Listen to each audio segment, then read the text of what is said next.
Buenas noches con todos. Realmente en este tiempo de COVID-19, lo primero que todos nosotros como panel queremos decirles a ustedes y a todas sus familias, realmente que sea una bendición en sus casas, cuídense mucho. Y queremos iniciar este tema, técnicas de fijación externa en fracturas expuestas, agradeciendo a nuestro auspiciante Interfarm. Muchas gracias, Esteban. Tienes la palabra. Muchas gracias, doctor Escalante, y muy buenas noches con todos. Es un gusto para el Laboratorio Interfarm poder auspiciar este webinar, ¿sí?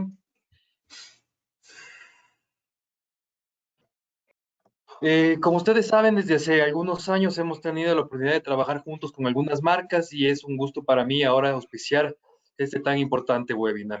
Cuenten con el Laboratorio Interfarm a partir de ahora para cualquier cosa que ustedes necesiten con toda la confianza y siéntanse en libertad de escribirme a mí vía la Secretaría de la CEOT o cualquier otra forma para poder llegar hacia acuerdos en cuanto a auspicios de webinars o congresos. Interfarm junto al traumatólogo, tratamientos de confianza en el dolor osteoarticular. ¿Sí? Quería promocionar esta vez la marca Umbramil, es nuestro paracetamol de 1 gramo. Es decir, un medicamento que ustedes utilizan todos los días y un medicamento de prescripción. Umbramil es potencia analgésica y antipirética sostenida en 1 gramo. Paracetamol 20 tabletas por cada caja. Para dolor moderado, dolor muscular y el tratamiento de mantenimiento luego de opiáceos o AINES fuertes, así como ustedes lo utilizan. Luego los primeros días de utilizar tramadol o alguna otra molécula, ustedes pueden seguir el tratamiento con Umbramil, paracetamol de 1 gramo. Lo importante de Umbramil es que es de prescripción. No tiene publicidad en la radio, no lo prescriben los dependientes, lo prescriben los médicos. ¿Sí? Umbramil, paracetamol de 1 gramo. Y también Ibufen. En el caso de pacientes que ustedes requieran hacer un tratamiento contra la inflamación ligero, ustedes cuentan con Ibufen, una marca también de prescripción que no hace publicidad ni lo prescriben los dependientes de farmacia. En golpes, en traumatismos, presentaciones de 600 y 400 miligramos, encaja por 20 tabletas para los pacientes adultos. Y es importante también en caso de tener pacientes menores, pacientes pediátricos, Ibufen en su presentación de suspensión al 4% con un espectacular sabor a naranja banano que hace que los niños se adhieran con mayor facilidad al tratamiento. Entonces, doctores, ustedes cuentan siempre con Umbramil e Ibufen en el tratamiento del dolor, ya sea postquirúrgico, también en el mantenimiento del paciente postquirúrgico. Ustedes cuentan con Umbramil e Ibufen. Eso de mi parte, doctores, ha sido un gusto poder auspiciar este webinar y cuenten con las marcas del Laboratorio Interfarm para siguientes conferencias que ustedes así lo deseen. Muchas gracias, doctor Escalante. Muchísimas gracias, Esteban, y gracias a Interfarm por el auspicio y desde ya comprometerles en próximos eventos. A continuación, tenemos la participación del doctor Arturo Maya. Él es el presidente del Comité de Pie y Tobillo de la CEOT y con una amplísima experiencia en el manejo de todos los sistemas de fijación externa. Estamos contigo, Arturo, por favor. Muchas gracias. Muchas gracias. Buenas noches a todos. Siempre es un placer estar nuevamente con ustedes y vamos a presentar algo de lo que significa las técnicas de fijación externa en las fracturas expuestas y después se van a presentar 2 casos. Como todos sabemos, nosotros en la fijación externa nos manejamos en lo que significa la clasificación de Anderson y de Gustilo, ¿verdad? En la tipo 1, y esto muy rápido, una longitud de la herida es menor de 1 centímetro, son heridas limpias, escasa lesión de partes blandas, no hay signos de aplastamiento, y la tasa de infección va entre 0 y el 2%. El tipo 2, la longitud de la herida es también menor de 1 centímetro, hay una contaminación moderada de la herida, escasa lesión de las partes blandas, un leve compromiso muscular, y la tasa de infección está entre los 2 y los 5 grados. La tipo 3A, una longitud de la herida ya es mayor de 10 centímetros, hay un alto grado de contaminación, hay colgajo que posibilita la cobertura ósea, tiene un moderado daño muscular y tenemos una tasa de infección en este tipo A3 de 5 a 10%. La tipo 3B tiene una longitud de herida también mayor de 10 centímetros con un alto grado de contaminación, puede ser cualquier tipo de sustancias, tierra, químicos, entre otras cosas, y es imposible la cobertura en primera intención porque requiere la reconstrucción de partes blandas teniendo una tasa de infección del 10 al 50%. La tipo 3C, la longitud de la herida también mayor de 10 centímetros con alto grado de contaminación. Esta tiene lesión neurovascular, siempre requiere reconstrucción de partes blandas y neurovascular, y la tasa de infección está entre los 25 y 50% en la mayoría de los casos. Cuando nosotros vemos este tipo de lesiones, especialmente la 3B, la 3C, decimos amputación, ¿qué hacemos? ¿Qué decisión podemos tomar? Cuando decidimos colocar fijadores externos, que es en una gran mayoría de nuestros pacientes con fracturas expuestas, hablamos de una fijación externa, ¿verdad? La técnica quirúrgica es siempre teniendo la precaución y elevación de los músculos, tendones, vasos. Hay que evadir el daño adicional por el calor con nuestros aparatos de presiones. El tornillo insertado debe ajustarse a la cortical opuesta sin sobrepasarla con exceso, y es imposible crear un marco sólido sobre unos tornillos que no tengan un sustento en las dos corticales. En la metáfisis, el calor no es un problema porque ahí se responde mejor en la forma del hueso, porque no es un tipo de hueso más rígido cortical. El uso de los tornillos autoperforantes en ciertos casos, si no en la mayoría, es muy seguro. Debe evitarse la penetración articular por el riesgo de la infección, y también tenemos que evitar la línea de la fractura para no estar haciendo ningún tipo de aporte malo a ese sitio de la lesión. Como ya mencioné, hay que evitar el calentamiento óseo con nuestros perforadores eléctricos. Usamos los tornillos con la dimensión correcta. Nosotros tenemos que pedir tornillos, clavos de Shanks, con una parte distal roscada que sea lo suficientemente capaz de penetrar las dos corticales, y como ya dije anteriormente, utilizar autoperforantes en la metáfisis. Realizamos una incisión normalmente de 0.5 a 1 centímetro, eso que quede alejado de las partes de la articulación. Usamos una camisa o un trocar para evitar el daño de las partes blandas. Nosotros colocamos una broca de 3 a 5 milímetros dependiendo el tipo de clavo o tornillo de Shanks que vayamos a colocar. Después de usar la broca, nosotros usamos un medidor para la profundidad y saber el tipo de clavo que vamos a tener que poner, el clavo de Shanks. Utilizamos normalmente un chuck, que lo estamos mirando en la parte inferior derecha de la pantalla. Ese chuck es en una forma de T, y con eso normalmente podemos pasar nuestro clavo de Shanks para no utilizar y no quemar el hueso más en la cortical.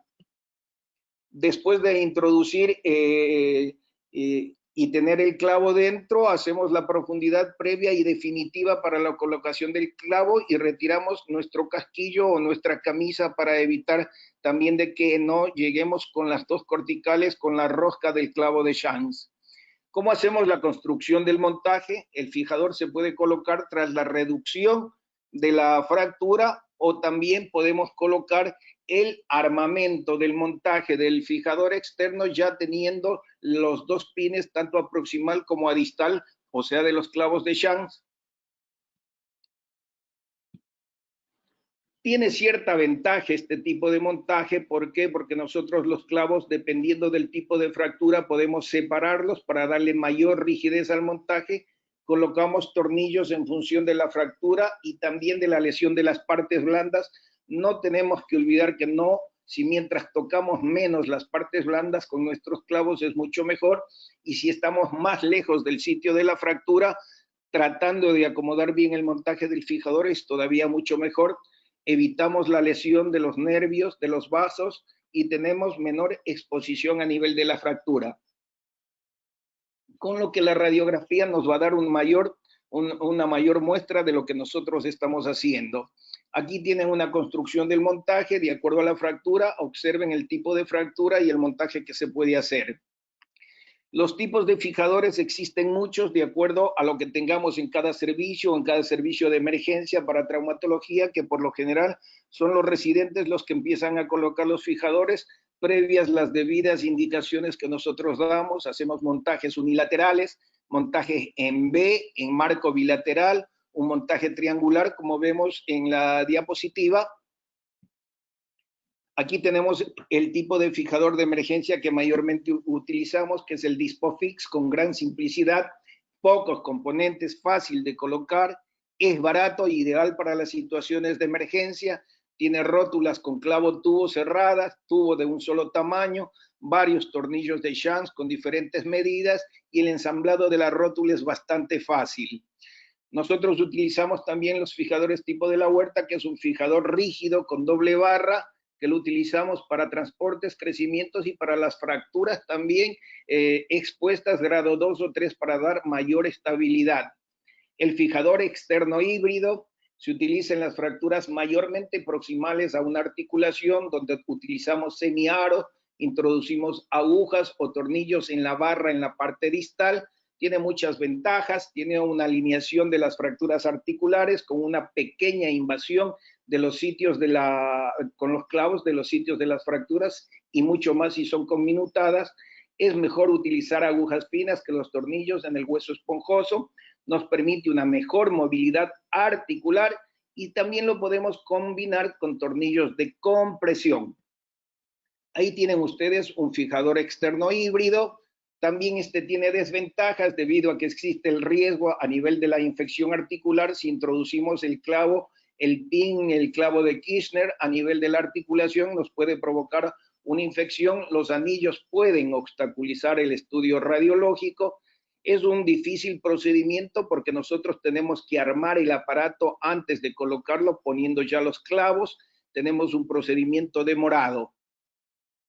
El uso del fijador externo híbrido lo usamos más para las fracturas de tibia proximal, distal principalmente, distal del fémur también. Generalmente se utiliza como un segundo paso, no de primera instancia, más que nada en los politraumatizados y en las fracturas expuestas articulares. Tenemos el fijador tipo pinless, este es otro tipo de fijador que evita la penetración de los clavos a nivel del canal medular. Las puntas de las agujas penetran superficialmente las corticales. Nosotros no hemos utilizado este tipo de fijador, pero la literatura sí lo muestra y yo lo he visto en otros sitios de emergencia, no en el país, utilizarlos. Este es el fijador tipo pinless. También tenemos el fijador Orthofix, que nos da un sistema de compresión, que nos da una mejor estabilidad, que tiene diferentes componentes, con un cabezal en T regulable, cabezal recto, un tutor general con un alargador para realizar transporte o alargamientos. Hay tornillos de fijación y también viene con llaves de calibración del manejo. Y tenemos el fijador padre, que es el fijador Ilízaro, que es un modelo de mayor rigidez para dar una mayor estabilidad a las fracturas y proporciona un sistema tanto de compresión como de distracción para el transporte óseo y para el alargamiento, y más que nada es muy útil para las deformidades angulares y rotatorias. También se utiliza este tipo de fijador, el fijador de Ilízaro, para la corrección de partes blandas, contracturas congénitas, en flexión de la rodilla, pie sambo, entre muchas más utilidades de este fijador. Nos permite estabilizar bien la articulación y mejorar la fijación. Como ustedes ven, tiene varios componentes. En la parte ósea colocamos agujas y clavos no transfixiantes. Son los elementos de soporte, los anillos, los semiaros y los arcos y los elementos de conexión entre estos anillos y arcos. Tenemos las barras y las placas con bisagras. Hay muchos más fijadores. Este para mostrarles el fijador de Wagner, que tiene un dispositivo unilateral, es mucho más rígido. También tienen para realizar movimientos de distracción y de compresión. Hay pequeños y grandes. colocamos en este tipo de fijador de Wagner, clavos de shank de 5 milímetros, tiene cuerpo central telescópico o cremallera también, con cabezales rectangulares. Otro fijador, el de Hodman, que es mucho más sencillo, versátil y muy cómodo, es aceptable para la visualización de las fracturas y de las partes blandas. Asimismo, se puede emplear clavos transfixiantes y barras en semicírculos también, estéticamente poco aparatoso y bien tolerado. Este es el fijador de Hodman. Y ahora nosotros vamos a ver las líneas de seguridad para las extremidades, que es lo que más nos interesa, dónde y cómo poder colocar nuestros clavos de shank, que son las líneas de seguridad de las extremidades, tanto superiores como inferiores. En el húmero tenemos 6 cortes que podemos hacer. A nivel de la cabeza humeral se colocan de anterolateral primero y se coloca transversalmente siguiendo tanto de anterolateral a posteromedial, como podemos observarlo en el primer corte. El segundo, en el tercio superior del húmero, también se coloca en sentido anterolateral, teniendo en cuenta de no lesionar el nervio radial. En el tercio medial se coloca el medio pin anterior al nervio desde anterolateral a posteromedial. Este es el tipo de corte de la línea de seguridad 3 a nivel del húmero. En el corte 4, el nervio radial, a este nivel se hace lateral y el medio pin se coloca desde posterior hacia anterior, y el nervio musculocutáneo aquí se hace anterior, para tenerlo muy, pero muy en cuenta. En el corte 5, la colocación en la línea de seguridad, el medio pin se coloca posterior al nervio radial con una inclinación de 40 grados, al plano sagital desde posterolateral a anteromedial, y el segundo clavo puede ir de posterior a anterior. El corte número 6 del húmero está en la parte distal del húmero. A este nivel, la estructura más importante a considerar es el nervio cubital, y el pin se coloca de posterolateral y anteromedial. Y ustedes dicen, va tan rápido, y voy rápido porque tengo poco tiempo, pero quiero hacerles una idea más o menos que quede en su mente. Si nosotros tenemos el húmero y ahí están los 6 puntos de corte para las líneas de seguridad, mentalmente ponemos en posición anatómica nuestro húmero, y en la parte superior, en la parte de la mitad externa de la cabeza humeral, tomamos una línea que vaya directamente hacia el epicóndilo, y de ahí, del epicóndilo, del codo hacia la cabeza, tiramos una línea, y ahí están las 6 líneas de seguridad que nosotros podemos tener mentalmente mientras sabemos todo lo que acabo de decir. Las líneas de seguridad para los clavos en el antebrazo. A este nivel los clavos son colocados siempre a 20 grados del plano sagital, de posterior hacia anterior. Ahí ustedes pueden ver en la imagen el tipo, en el sitio donde se tiene que colocar en el antebrazo. En el corte 2 los clavos se colocan desde posterolateral a anteromedial del plano sagital, como ustedes pueden observar. En el corte 3 a este nivel, en el cúbito se colocan desde posterior hacia anterior, y en el radio a 20 grados del plano sagital directamente. En el corte 4 los clavos son insertados desde posterior, considerando de que las estructuras neurovasculares están de manera anterior aquí, como ustedes observan también en la diapositiva. En el corte 5, los clavos se colocan a 15 grados en relación del plano sagital, de posterior hacia anterior. Y en el corte 6 del antebrazo, las estructuras vasculonerviosas superficiales y los pines son insertados desde posterior a anterior, y aquí a 30 grados del plano sagital. Como idea, como lo dijimos en el húmero, también en el radio, hacemos en el epicóndilo una línea imaginaria hasta la epífisis distal del radio, hasta el estiloide radial, y tiramos una línea que nos sale oblicua.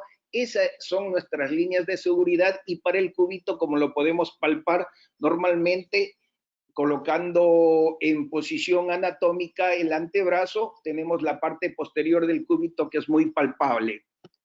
Las zonas de seguridad para la extremidad inferior, tenemos el corte 1 en el fémur. A este nivel se recomienda utilizar por lo general en todo el fémur clavos que tienen de 6 milímetros con una rosca larga, y colocamos de posterolateral en el primer corte de la línea de seguridad hacia anteromedial, y de anterolateral hacia posteromedial con una inclinación de 30 a 40 grados. Ahí podemos observar en la diapositiva la colocación. El corte 2 de la inserción del clavo a este nivel es lateral hacia anterior a posterior al vasto externo y tenemos que evitar el nervio que estamos observando a nivel del muslo. En el corte 3, el clavo debe ser colocado de posterolateral a anteromedial a través de las fibras del vasto externo, evitando utilizar clavos transfixiantes por el pequeño peligro que teníamos que dar a nivel del daño vascular en este tipo de corte. En el corte 4, lo ideal es colocar el clavo más posterolateral y así evitamos todo el septum intermuscular. En el corte 5, al igual que en el corte 4, perdón, tengo una pequeña, ahí estoy, perdonen. Al igual que en el corte 4, el half pin, el medio pin, en la diáfisis femoral son mejores tolerados que los clavos transfixiantes. En el corte 6, los clavos deben ser colocados por arriba del polo superior de la rótula, siempre teniendo cuidado de la banda iliotibial y el tensor de la fascia lata. Ahí observamos como en la parte superior de la rótula es lo ideal ponerlo sobre la rótula en el sitio para evitar otro tipo de daño y entrar también a la metáfisis, pero cuando es necesario podemos realizarlo. Igualmente trazamos una línea imaginaria desde el trocánter mayor hacia la parte de la cara lateral del cóndilo externo del fémur, tiramos nuestra línea imaginaria y ahí vemos que tenemos los 6 puntos de líneas de seguridad para colocar nuestros clavos o tornillos de Schanz. En la pierna es mucho más fácil porque toda la colocación es anteromedial, el nivel proximal del acceso es amplio en este sentido hacia anterolateral y colocamos los medios pines con una gran estabilidad. Ahí tienen el corte número 1. El corte número 2 de línea de seguridad es insertado a nivel de la cara medial de la tibia con unos 30 grados de inclinación. En el corte 3, en el borde subcutáneo de la tibia, recuerden que la tibia tiene casi completamente solo piel en su cobertura anteromedial, con unos 30 grados de inclinación en relación a la cresta de la tibia. El corte 4, la incisión en línea de seguridad es muy similar como se hace en los cortes 2 y 3. En el corte 5, el clavo se coloca ligeramente oblicuo al paquete vasculonervioso que está posterior y medial. Y en el corte 6, la línea de seguridad está en inserción a este nivel. Se debe tener uno cuidado evitando el paquete vasculonervioso anterior. Y si también hacemos nuestra línea imaginaria, nosotros solamente tendríamos que empezar y ubicarnos anatómicamente en lo que significa la parte anteromedial de la tibia y ahí podemos colocar nuestros pines con líneas de seguridad sin ningún tipo de alteración. En la cadera, obviamente, la seguridad para los clavos está acá. Miren ustedes anatómicamente cómo está nuestra cresta para poder colocar los pines, los clavos de Schanz. Estos clavos deben ser insertados oblicuamente desde anterolateral a posteromedial en la línea de la cresta ilíaca. El segundo clavo debe ser colocado en el ilion, como están observando en la diapositiva, en el punto medio entre la punta de la cresta ilíaca y la punta del trocánter mayor. Por consideración, en la fijación externa nunca, pero nunca debemos olvidar que tenemos que conocer la anatomía muy bien topográficamente, conocer y respetar los principios de la fijación externa y vamos a tener menos daño de nuestras estructuras. Muchas gracias.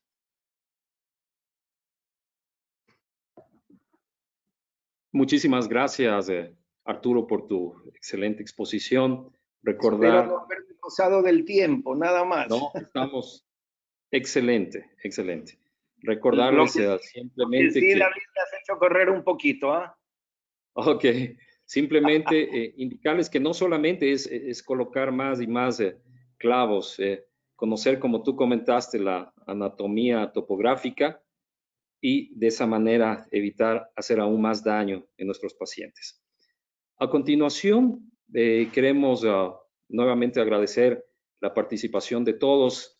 Quiero presentarles a Gabriel Cadena. Él es un médico en formación, prácticamente ya un colega, ya de cuarto año de su posgrado, y quien nos va a presentar el primer caso.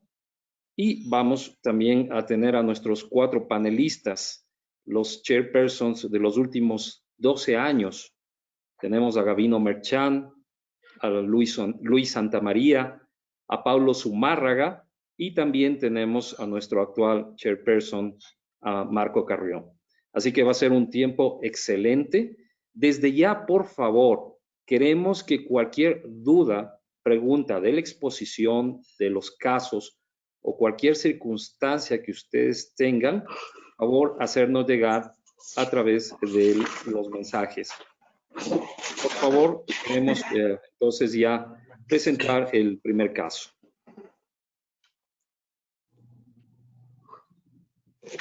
Bienvenido, Gabriel. Tienes la palabra.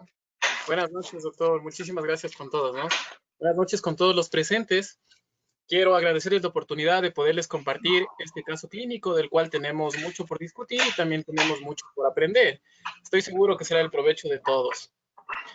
Este caso se trata de un caso que se presentó en la ciudad de Quito, en un establecimiento público, y cabe recalcar que este caso se presentó durante el confinamiento de la pandemia del COVID, en medio de todas las limitaciones y todas las nuevas normativas que tenemos a nivel hospitalario, que actualmente manejamos, como todos sabemos, y más en el área de emergencia.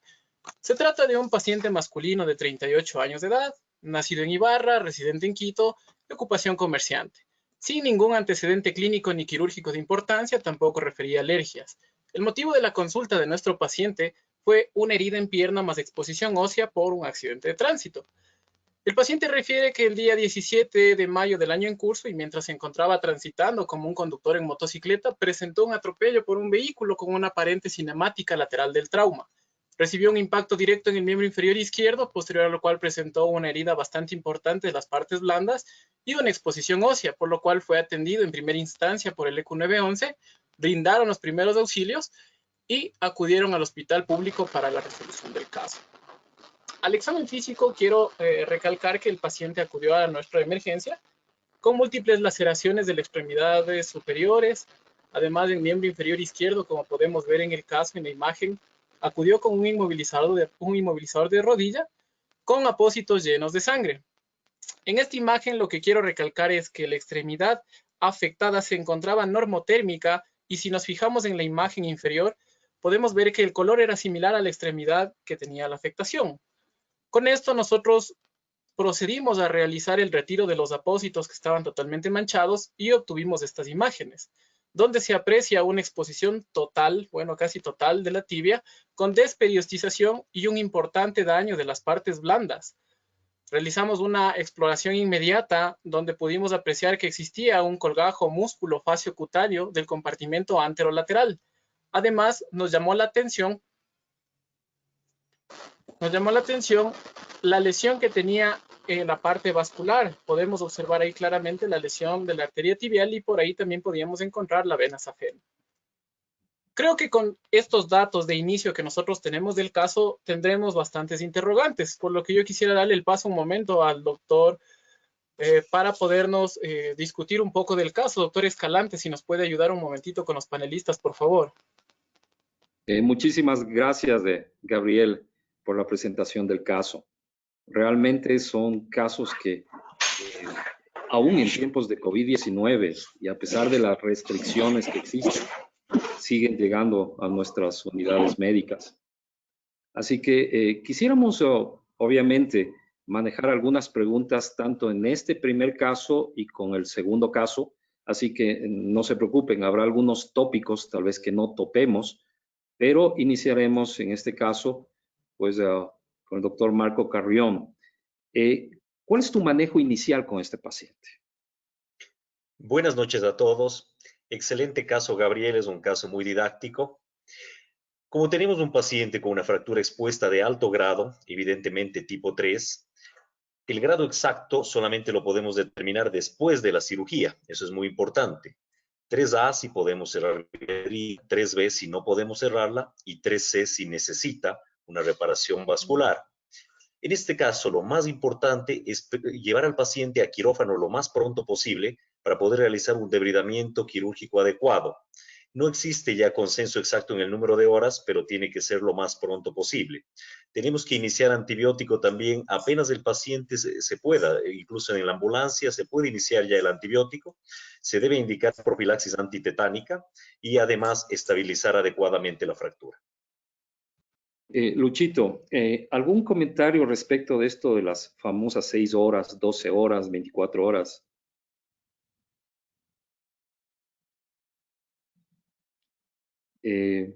Buenas noches con todos. Bueno, yo tengo el mismo opinión que Marco. No tendría un límite establecido, algo fijo, digamos, como teníamos conocimiento, 6 horas, las 6 horas de oro, sino lo más pronto que se pueda. Correcto. Gavino, ¿algo más para añadir respecto de tu manejo inicial? Recordemos que estamos en tiempos de COVID-19. Posiblemente en tu hospital, en tu unidad médica, le hacen a los pacientes tal vez una tomografía de tórax o les hacen el PCR, una prueba rápida. Bueno, tengo audio, ¿me escuchan? Sí, Sí. Ya. Bueno, este es un caso en que es una lesión bastante severa de un deterioro del paciente. Por lo tanto, la idea de este paciente es no manipularlo en urgencias. Si el paciente lo recibimos de esta manera, lo que tenemos que hacer es cubrir con apósitos estériles al paciente, de tal manera que la primera revisión importante es la que hacemos en quirófano. No hacer limpieza quirúrgica ni lavados pequeños en emergencia. En emergencia solamente tomamos fotos de cómo nos llegó el paciente y sacamos los detritos o las situaciones que estén causando basura o la ropa que esté envuelta en la herida, pero pues más nada más. Sin lugar a duda, es una urgencia quirúrgica que va directamente a quirófano y los exámenes complementarios son radiografía y valoración hematológica de urgencia. Y con eso el paciente entra a la primera valoración quirúrgica. Y obviamente con la radiografía clasificamos la lesión que viene el paciente, porque normalmente pensamos que este tipo de fractura la valoramos solamente por la radiografía. Y en eso, la clasificación AO es extremadamente didáctica porque no solamente te da el nombre y el apellido de la lesión, la clasificación te da el tipo de fractura, la localización, la lesión de partes blandas, la lesión musculoesquelética si es en 1, 2 o 3 segmentos y por último la lesión neurovascular. Entonces tienes un ítem mucho más completo al final hasta para pronóstico y poder comunicarse qué tipo de lesiones encontré. De hecho, esta clasificado te dice qué compartimentos están integrados. Si es 1, 2 o 3 compartimentos. Entonces, ese es lo primero que hay que hacer en urgencia, sobre todo en tiempos de COVID. O sea, no tratar de exponer demasiado esa fractura que ya vino deteriorada. correcto. Paulo, ¿alguna cosa que añadir en el manejo inicial de estos pacientes? Ya, completamente de acuerdo con el doctor Gavino. Conversábamos mucho sobre esto, ¿no es cierto? ¿Se me escucha? ¿Sí? La clasificación de las lesiones es sumamente importante. Si bien es cierto, eso hicimos un trabajo con los muchachos de la Universidad Central hace un par de años, en donde evaluábamos nuestra utilidad de las clasificaciones y veíamos que si bien es cierto la clasificación de Gustave es una clasificación fácil y que es muy reproducible, pues sí nos deja grandes vacíos y ahí está la clasificación de Hannover y en la que se basa AO, que es la que usamos nosotros, en donde pues tú tienes una manera de llenar esos vacíos que te hacen falta conocer. Es decir, no solamente importa la lesión de la pierna, importa mucho el paciente, cuál es su estado, el estado vascular y todas las lesiones de partes blandas. Así que teniendo una lesión en el angiosoma de la tibial anterior, que es algo grave con compromiso vascular, tú sí tienes que hacer usar una clasificación que te permita estratificar o tabular todas tus lesiones para pues hacer tu plan. Recuerden que lo importante de aquí es hacer un manejo inicial, como dice el doctor Gavino, correcto, una lesión grave, pero hay que ya ir planificando el futuro. O sea, hay que pensar en dos términos cuando uno es médico y yo sé algo de administración, que es ser eficiente y ser eficaz, ¿no es cierto? O sea, somos eficientes, perfecto, le puse un fijador externo, es una limpieza, pero ¿qué tan efectivo estoy haciendo en esto? ¿Cuál es mi planificación a futuro? ¿Qué es lo que voy a hacer con este paciente? Entonces, desde la primera contacto con el paciente, tú ya empiezas a ver quién es tu paciente y a planificar cómo vas a resolver esto a futuro. No es solamente zafarse del zafo, sino hacer un seguimiento de tu caso y planificar en este momento qué voy a hacer y cómo lo voy a rescatar. Perfecto. Bueno, de ahí parte la segunda pregunta.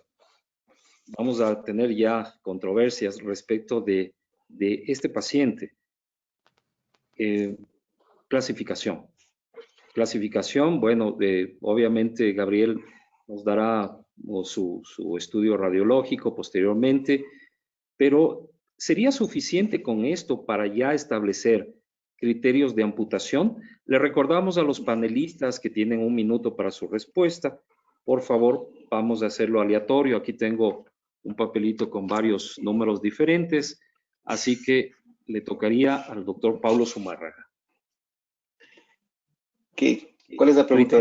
Criterios de amputación. Ya, mira, Okay. Ha cambiado mucho esto. Yo pienso que hay un estudio, y que los hago leer mucho a los muchachos, que el estudio MEDAL, ¿no es cierto?, en donde, y después del estudio LIP, estos dos estudios nos evalúan las condiciones de amputación, porque antes, recuerda que había la frase desde los años 70, en donde dice, es mejor una amputación, porque la amputación te evita que el paciente sea drogadicto, sea depresivo, sea suicida y no sé qué más.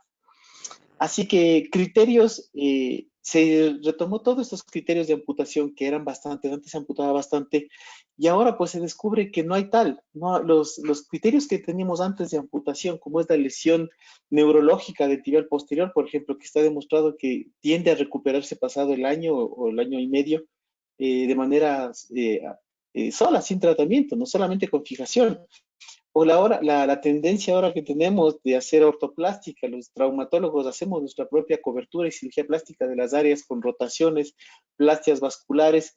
Es decir, tenemos tantas herramientas en la actualidad que pensar en una amputación de entrada es algo difícil. O sea, es algo difícil. Tenemos tantas herramientas modernas actualmente, como es la terapia de presión negativa, plastias vasculares inmediatas y demás, que con un poquito de dedicación, tú sabes que nosotros hacemos la parte plástica, también ortoplástica, y nos ha ido bastante bien. Es decir, nosotros la amputación siempre la dejamos para un segundo o tercer plano, ya cuando algo está muy, muy mal. Y realmente tenemos índices desde que creamos la unidad de lesiones complejas, hemos bajado las amputaciones prácticamente un 90%. Entonces, amputación de entrada no, siempre rescate de miembro, siempre un rescate de miembro.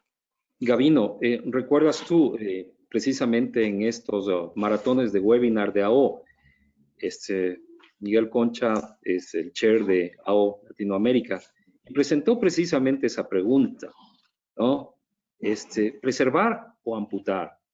Sabemos que el paciente se va aferrando a su extremidad conforme va pasando el tiempo, y en ocasiones hablamos de costos, y no solamente económicos, sino también desde el punto de vista social del paciente, de su actividad laboral, de su entorno. Entonces, Gabino, tú tal vez tienes otro criterio. Bueno, definitivamente sí. Quizás son mis 60 años y después de haber perdido el pelo en el hospital de la policía, pero definitivamente, como nos presentan este paciente, entra al plan del damage control. O sea, lo primero es preservar la vitalidad del paciente y el miembro, y entra al damage control, como lo dijo Arturo, con fijación externa, para ver en qué condiciones se maneja el paciente. Ahora, luego la clasificación de un deterioro del miembro, como en este caso, entra en la clasificación de MES, es una de las clasificaciones. Pero el MES está basado en 4 criterios. Está basado en el daño musculoesquelético, si la lesión es alta, mediana o baja energía, si la lesión es lesión isquémica, hay shock y la edad del paciente. Y en estos 4 parámetros, cada uno tiene 4 puntos, excepto la última que tiene 3. En consecuencia, un MES, una clasificación del MES que está entre 5 y 6, está más cerca del 7, que es totalmente amputable. No tiene que llegar al 10. Pero del 4 hacia el 3, sin duda alguna, el paciente entra en ese borderline en la cual hay que tratar de preservar el miembro.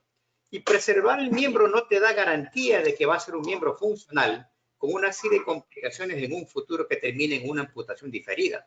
De tal manera que la decisión de amputar o no amputar Es una decisión que no solamente está basada en las lesiones tremendamente traumáticas, sino también en la vida del paciente. Se puede salvar un miembro, pero se puede prácticamente destruir la vida de un paciente con un miembro deteriorado. Correcto. Luchito, ¿tú utilizas la escala de MES o utilizan algún otro escala o algún otro criterio para considerar una amputación? Bueno, sí, la escala de MES sigue siendo una herramienta más que nos ayuda. En este caso, no solamente sería una cuestión de clasificaciones o de escalas, sino más bien, como dice Gabino, tenemos que evaluar al paciente como un todo, no solamente una pierna que está rota y que está sin cobertura. Tenemos que ver que el paciente probablemente tenga una lesión neurovascular, la parte de reconstrucción ósea probablemente no traiga mucha complicación con un tutor externo, pero vamos a terminar con un miembro insensible y propenso a muchas lesiones, varias cirugías durante mucho tiempo. Entonces, viendo al paciente, por lo que es un comerciante, si le mantenemos en el hospital y regresando para sus controles y todo eso, va a tener un gasto muy grande. Su vida, la parte económica y social, en su matrimonio, en el trabajo, va a ser muy perjudicada, va a gastar mucho dinero. Entonces, en ese punto, habría que considerar bastante. Lógicamente, la escala de MES nos da una orientación al respecto, concuerdo totalmente con Gabino, pero si es que tenemos ya la visión de que ya ese miembro va a requerir el paciente invierta tiempo y sobre todo dinero que probablemente no tiene, porque si está en un hospital público no es que sea el gerente de la empresa. Entonces sí se consideraría una amputación primaria, adaptación de una órtesis, y ese paciente en unos 2 o 3 meses está productivo nuevamente. Correcto. Marquito, ¿tú qué consideras respecto de esto de la amputación? ¿Es mejor una amputación temprana, tardía? ¿Qué escala utilizas? Considerando que el MES tiene más de 25 años, ¿no? O tal vez habrá que hacerle modificaciones. Exacto, muchas gracias. Como todos sabemos, no hay escala perfecta. Ninguna escala nos va a dar la conducta en todos los pacientes. Lo más importante son los criterios clínicos, en realidad, que son los que se incluyen en todas las escalas. La edad del paciente, la comorbilidad. Como bien dijeron, estamos tratando pacientes, no fracturas. Si el paciente es diabético, si tiene otras comorbilidades, si el paciente es fumador, todo eso son criterios en contra. Y criterios de la lesión propiamente. Si vemos que existe una lesión neurológica que no puede ser reparada, por ejemplo, tenemos pérdida realmente de segmentos importantes de varios nervios de la pierna, si tenemos una lesión vascular, que sabemos que nos va a dejar una secuela importante, o una lesión neuro, o una lesión musculotendinosa, que nos va a dejar una secuela importante, entonces conversándolo con el paciente, es verdad, a veces la amputación precoz es mejor tolerada antes que el salvataje del miembro y después la amputación diferida. El criterio de Lucho también es muy importante. En un hospital público, un hospital de seguridad social, se puede experimentar, se puede tener al paciente 6 meses si es necesario. Entonces también va a depender quién pague el tratamiento de ese paciente. Correcto. Bueno, Gabriel, seguimos con el caso, por favor. Claro, con mucho gusto. Entonces, un poco luego de haber escuchado a todos los panelistas, yo quisiera comentarles del caso que nuestro manejo clínico inicial fue según las normas del ATLS. El paciente presentaba un Glasgow de 15/15, que es importante. Hubo la necesidad de colocarle toxoide tetánico, 2 mililitros al ingreso, y un triple esquema antibiótico. Este triple esquema antibiótico fue encabezado por una cefalosporina de primera generación, cefasolina 2 gramos de impregnación, clindamicina y un aminoglucósido, 240 miligramos de impregnación y 80 miligramos cada 8 horas. Además, hubo la necesidad de un triple esquema analgésico y las medidas de soporte por UCI. Dentro de lo que todos nos estamos preguntando, ¿cómo estaban las imágenes prequirúrgicas? Disculpa, David, ¿puedo opinar algo? Claro, por supuesto.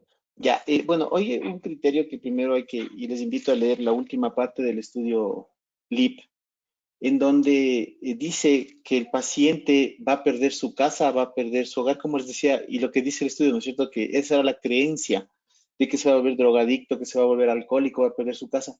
Pues resulta que en este estudio analizan los pacientes con su estado psiquiátrico y psicológico antes y después, y resulta que los pacientes que tienen fracturas expuestas graves, con riesgo de amputación, no se fracturan completamente sanos. Es decir, si un paciente es depresivo, después de su fractura, su depresión va a incrementar. Entonces el estudio LIB lo que llega a la conclusión es que tú no puedes basarte en la fractura expuesta para decir que un paciente se va después a empeorar o se va a enfermar de depresión o se va a volver alcohólico. Si él ya era alcohólico, pues él va a empeorar. Y por eso vemos los testimonios, ¿no es cierto?, de los pacientes que operados la pierna se suben a la montaña y hacen ciclismo y demás, porque tenían ya su predisposición de ser deportistas, ¿no es cierto?, y gente que podía salir adelante desde antes. Es decir, no podemos decir que por la fractura expuesta yo la amputo. En el consenso que nos invitaron a hablar un poco de trauma en un consenso latinoamericano, Pablo, y tienes precisamente, un minuto, perdón. ya, y llegábamos a la conclusión de que es más caro amputar. Ojo, porque cuando amputas un paciente, haces una carga al Estado, tienes que reemplazar la órtesis de vez en cuando y tienes que comprar órtesis que son costosas. O sea, eso del costo también, costo-beneficio hay que analizarlo bien. Así que hay que pensar bien para amputar. Creo que mejor es el rescate. Bueno, sí, definitivamente la amputación ha cambiado con las técnicas modernas, como tú comentas, y lo que se hacía hace 25 años definitivamente ha cambiado. Pero bueno, precisamente nuestro auditorio tomará, estamos seguros, la mejor decisión. Seguimos, Gabriel. Esas son las radiografías del paciente. Sí, exactamente. Estas imágenes las pudimos obtener en la emergencia con el RX portátil, donde se aprecia una fractura bastante compleja a nivel de la diáfisis del tercio distal de la tibia y una solución de continuidad a nivel del peroné. Cabe recalcar aquí que también el maleolo medial podemos observar que está lesionado. Con todo esto en el contexto tanto clínico como radiográfico de nuestro paciente, creo que todos tenemos la inquietud de cómo se lo clasificó a nuestro paciente.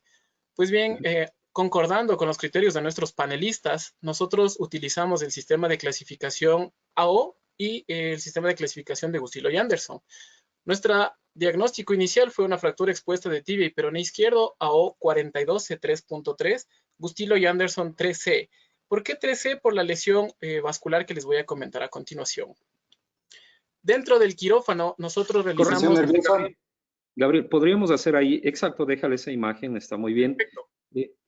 Pongamos, pone de favor la anterior de la radiografía. Exacto, correcto. Venimos a otra controversia. Ya tenemos la controversia de amputar o no amputar. Esa es la pregunta. Pero acá se viene otra y posiblemente más grande. ¿Cuál clasificación? Scherne, el austriaco, médico austriaco, que ha colaborado mucho con AO y con el manejo de las partes blandas, le ha dado mucho empuje a lo que es las clasificaciones actuales. Gustilo, creo que nosotros cuando vemos la literatura médica, prácticamente todos clasifican a través de Gustilo. Tenemos clasificaciones como Ganga y hay otras. Así que ahora, Luchito Santamaría, sin pasarnos de favor el minuto para no tener que interrumpirles, ¿qué clasificación utilizas y por qué? Bueno, antes que eso también me gustaría saber la condición neurovascular del miembro, sobre todo la parte neurológica. Gabriel. Claro, por supuesto. Bueno, había zonas a nivel del pie, lógicamente hablando, ¿no? Teníamos zonas de anestesia, zonas de hipoestesia y zonas de preservación de la sensibilidad. No, nuestra sensibilidad estaba dada principalmente por el nervio safeno y el nervio sural, es decir, la parte plantar y la región lateral y la parte calcánea estaban todavía preservados de manera normal. También todo el territorio del nervio tibial posterior estaba conservado. En cuanto a la parte neurológica, la parte vascular de nuestro paciente lamentablemente tuvo una lesión irreparable de la arteria tibial anterior, por lo tanto no teníamos un pulso de la arteria tibial de la pedia y la arteria tibial posterior estaba totalmente conservada. Esto fue revisado también por cirugía vascular, lo cual fue corroborado por un medio Doppler. Correcto. Bueno, Luchito. Bueno, la clasificación que yo utilizo es la de Gustilo Anderson, es la que es más reproducible y con la que podemos entendernos mejor a más niveles, ¿no? lógicamente, el resto de las lesiones yo les clasificaría más bien descriptivamente antes que la clasificación. Correcto. Continuamos. Gavino, ¿qué clasificación utilizas y por qué? No, la clasificación ahora lo hemos utilizado en los últimos 20 años sin desmerecer las otras clasificaciones. Es que la clasificación AO me da la fractura como tenemos ahora, 4 por la tibia, 2 por la diáfisis, BC, o sea, es el tamaño de la agresividad.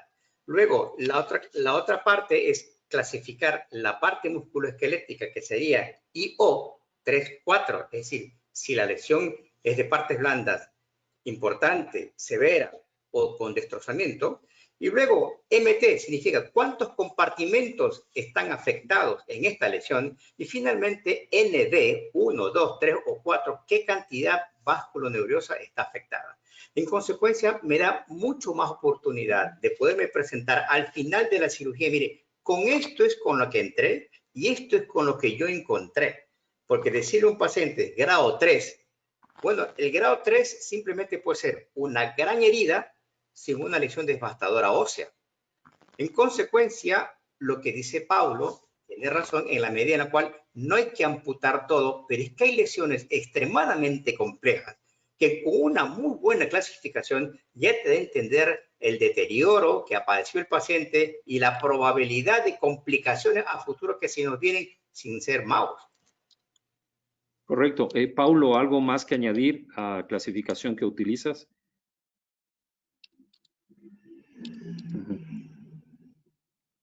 El audio, de favor. Hola, hola, ¿me escuchan ahí? Sí, Es que me están excelente. apagando el audio. Está bien. A ver, Okay. hay que pensar, si bien es cierto, en la clasificación y obviamente doctor Gavino como nuestro maestro también nos inculcó mucho la clasificación a hoy, la aplicamos junto con el avance de Hannover. No solamente te sirve para definir cómo es que se salió el hueso más o menos de la piel, sino te sirve para ver, planificar tu ortoplástica, es decir, si hay lesión posterior, por ejemplo, que afecta el núcleo de la reserva biológica para poder hacer colgajos. ¿No es cierto? En este caso, a pesar de que es aparatoso desde el angiosoma de la tibial anterior, que tú sabes que pues tienes toda la parte posterior para reconstruir. Entonces, todo eso en una clasificación debe abarcar. Y otra cosa importante, si bien es cierto, la clasificación es en donde está el paciente. No es lo mismo que recibas de este paciente en un hospital de segundo nivel, en donde tienes un traumatólogo y posiblemente un cirujano general, a que recibas en un hospital de tercer nivel, en donde tienes un equipo preparado para hacer reconstrucción o salvataje. Entonces, hay que tomar mucho en cuenta eso, o sea, tu clasificación, porque nada es bueno y nada es malo. La clasificación tú la adoptas, ¿no es cierto? Dependiendo de donde tú estés. Si tú vas a hablar con una clasificación de AO en un hospital de segundo nivel, posiblemente tengas problemas porque no la sepan entender, porque no están acostumbrados a hacer rescate. Entonces tú tienes que, tu clasificación, y por eso es que Gustilo se sigue usando, porque todo el mundo la entiende, y es sumamente sencilla y a todo nivel se entiende. Y cuando uno va a un nivel más avanzado, en donde necesitas ya manejar un lenguaje de rescate más complejo, necesitas ver una clasificación más compleja. O sea, sin decir que la una es buena ni la otra es mala, lo que simplemente te dice es que tienes más variables para poderte jugar. Una acotación nada más, y creo que es un paradigma que debemos conversar algún rato, es poner gentamicina a estos pacientes, aminoglucósidos a estos pacientes.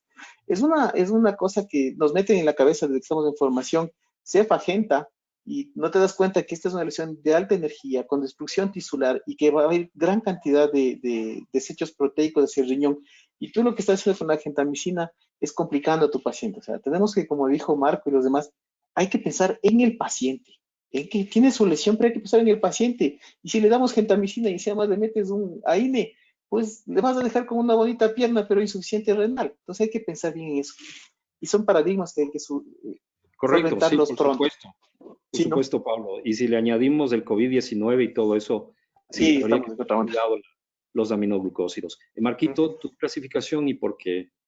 Ajá.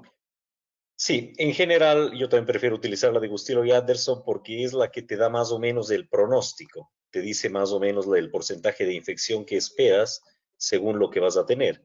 Pero recordemos que la clasificación se hace siempre además descriptiva, o sea, no es solamente que uno le eche un número, sino tienes que describir la lesión y tienes que describirla después de la cirugía. Antes es un aproximado. Después de haber realmente operado y haber encontrado lo que necesitas, ahí puedes decir, bueno, esta es una tipo tanto, ¿qué presenta? Y ahí la describes. Entonces, la descripción es lo que hace más importante a la clasificación. Bueno, muchas gracias. Gabriel, continuamos con el caso. Claro, por supuesto.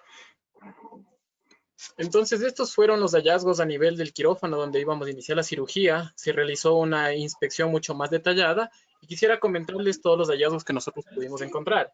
Hubo una sección completa del tibial anterior sin pérdida de sustancia, que es importante recalcarlo.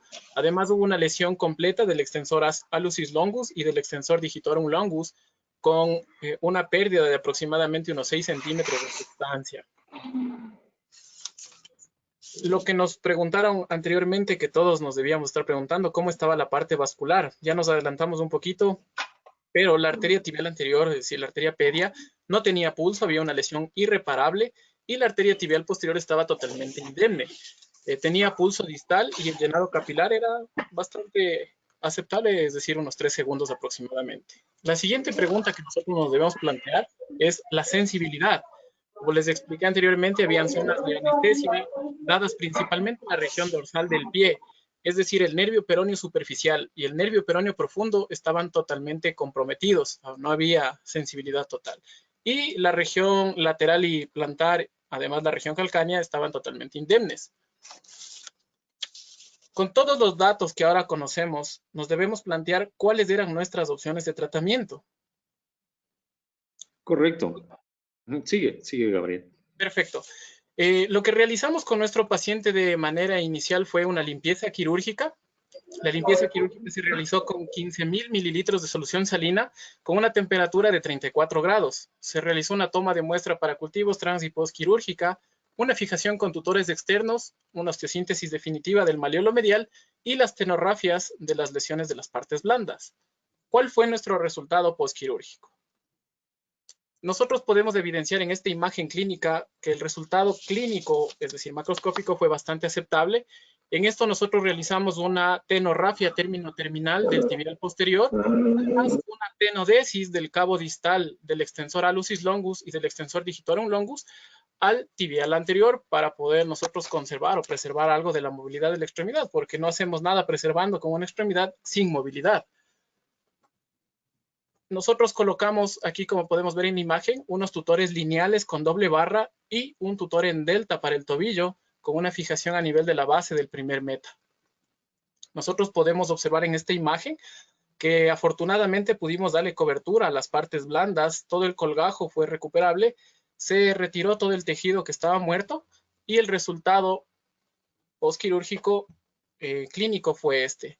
Yo creo que en este apartado nosotros tenemos nuevas dudas de tal vez podríamos haber hecho algo mejor, tal vez nos faltó algo o hicimos de más en el constructo de los tutores, por lo cual sí quisiera darle paso nuevamente a los panelistas para que podamos hacer observaciones o cómo le hubieran ustedes colocado los tutores, que es importante conocerlo y así también podemos aprender. Bueno, sí, definitivamente, tal vez podría haber otra pregunta respecto de si se podría haber hecho un tratamiento diferente. No nos olvidemos que no es el título de nuestra presentación de este webinar, es técnicas de fijación, ¿no? Básicamente en fracturas expuestas. Así que, Gabino, por favor, si nos puedes indicar qué técnica utilizarías y qué básicamente, qué te parece ese armaje desde el punto de vista de lo que tú estás visualizando. La fijación externa en estos casos está utilizado basado en el damage control. El control de daño está hecho de tal manera que se han colocado los pines en zonas que no son vulnerables y que te permiten manejar el entorno de las lesiones de partes blandas como de la fractura. Y en ese contexto, de entrada, se pueden colocar los pines en forma temporal y probablemente en la segunda cirugía se mejorará la estabilidad de los pines. La estabilidad depende del tamaño de los pines, de la dimensión del espacio entre ellos, del espacio entre las barras, pero eso ya es un plan B en la medida en la cual lo primero es manejar el control de daño. Por lo que veo, hay éxito en la cobertura en este momento y hay que seguir la evolución evitando las posibles complicaciones neurológicas y vasculares que nos quedan de este tipo de lesión tan grave. Y siempre comunicar al paciente una posible amputación a futuro, si el miembro pélvico no es un miembro funcionalmente útil. Pero la fijación externa, como la veo en este momento, es totalmente funcional en cuanto al control de daño. Correcto. Luchito, ¿alguna otra cosa que añadir?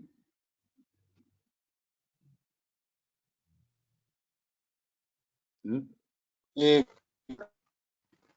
llamado delta, puenteando el tobillo. Por lo que vi en la radiografía no había lesión articular en la articulación tibiotalar o algo que justifique un puenteo de la articulación. Yo pienso que con un tutor modular tubo a tubo, respetando los conceptos que nos dio Gavino, era suficiente.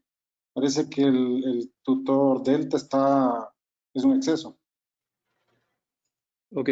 Marquito, ¿tú crees que tal vez ese sistema delta le pusieron pensando en un tratamiento definitivo para prevenir un pie caído? ¿O con qué motivo crees que le No va a colocó? ser en ningún caso el tratamiento definitivo, pero la fijación al primer metatarsiano sí nos ayuda bastante para proteger la reparación de los músculos y tendones que hicieron. Yo no le pondría doble barra en este caso, o sea, es verdad, fijaría 2 púas a proximal, 2 a distal, tal vez no 3, púas de 5.0 con una barra de 11 milímetros, es suficiente para la tibia, y realmente es opcional el poner la delta transarticular, eso ya depende del criterio de cada cirujano, pero la fijación al primer metatarsiano sí nos ayuda a proteger la reparación que han hecho. Paulo, ¿algún criterio respecto del el audio, por favor, Paulo? ¿El micrófono? Sí, ese ya. Hola. A ver. Bueno, sí, me parece perfecto el manejo de las partes blandas siguiendo la escuela de De Boer. El doctor De Boer dice fix and flap.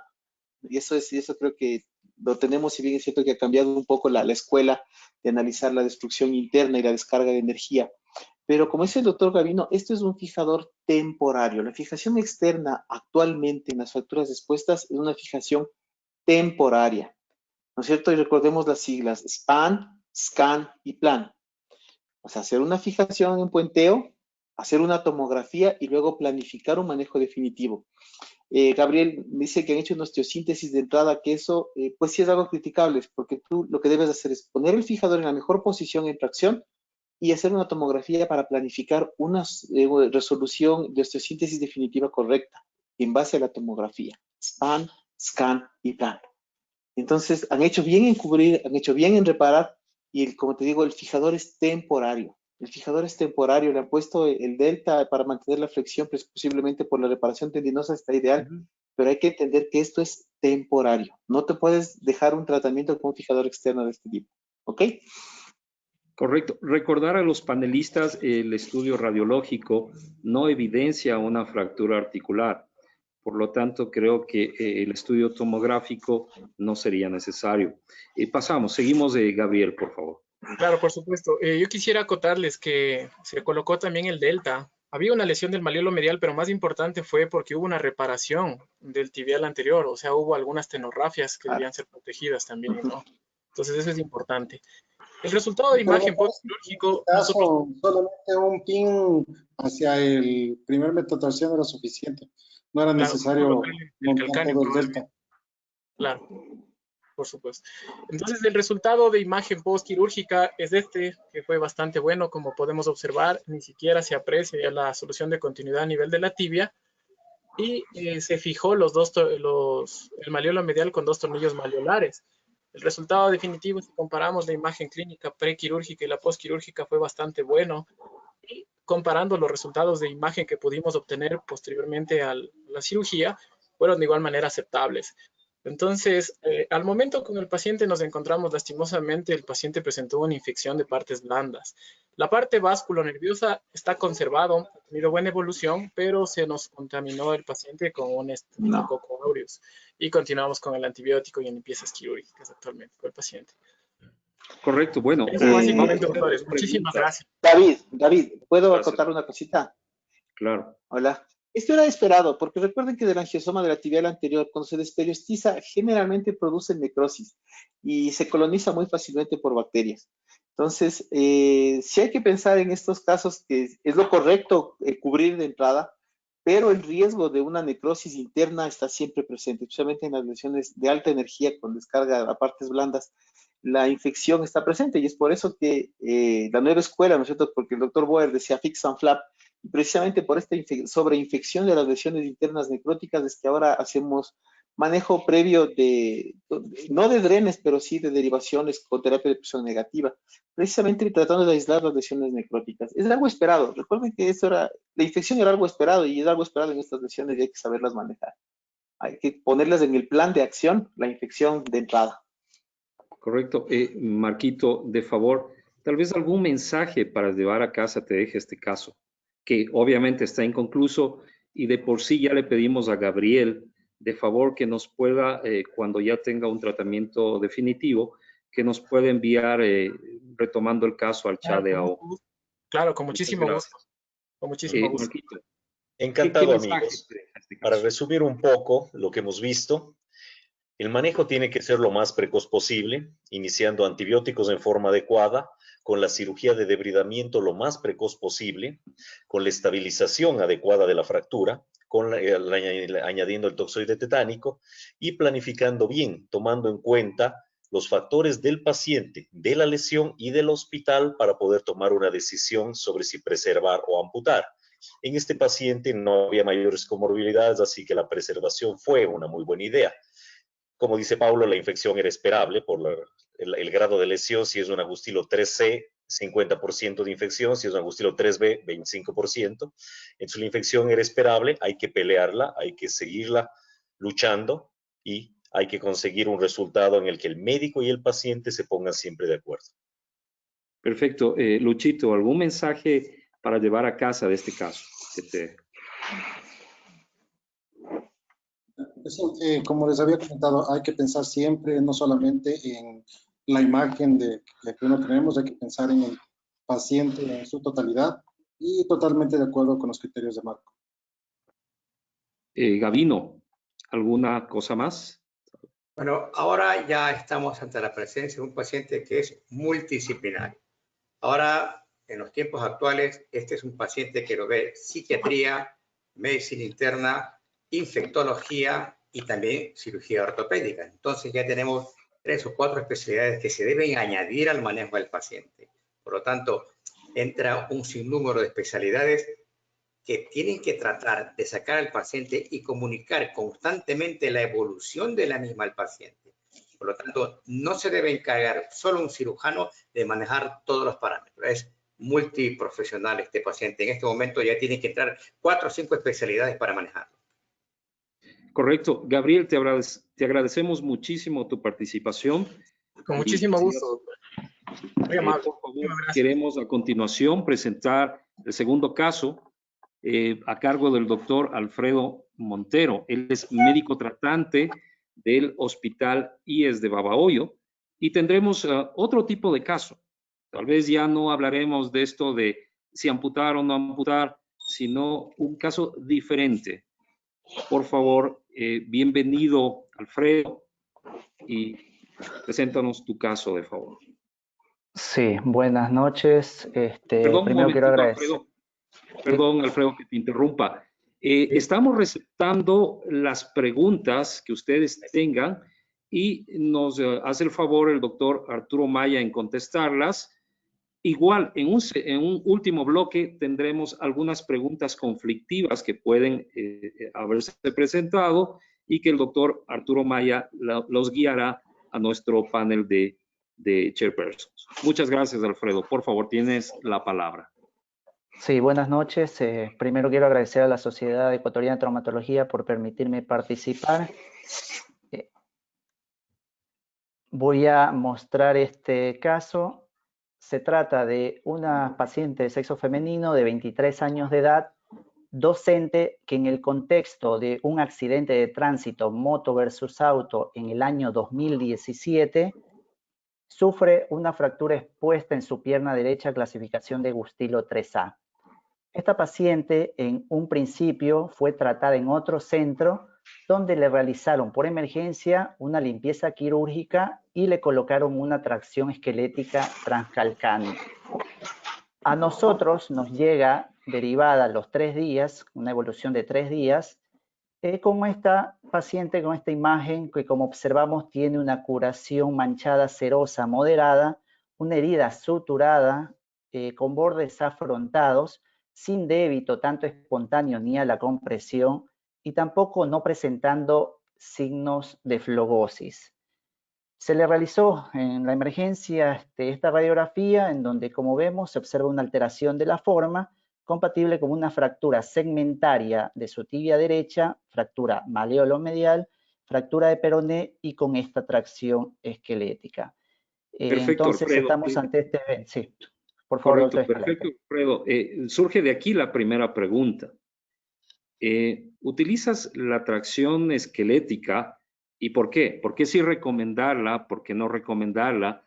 También hay tracciones, partes blandas, obviamente es una fractura expuesta, pero sí quisiéramos conocer sus criterios. Y ahora comenzamos, doctor Marco Carrión, por favor.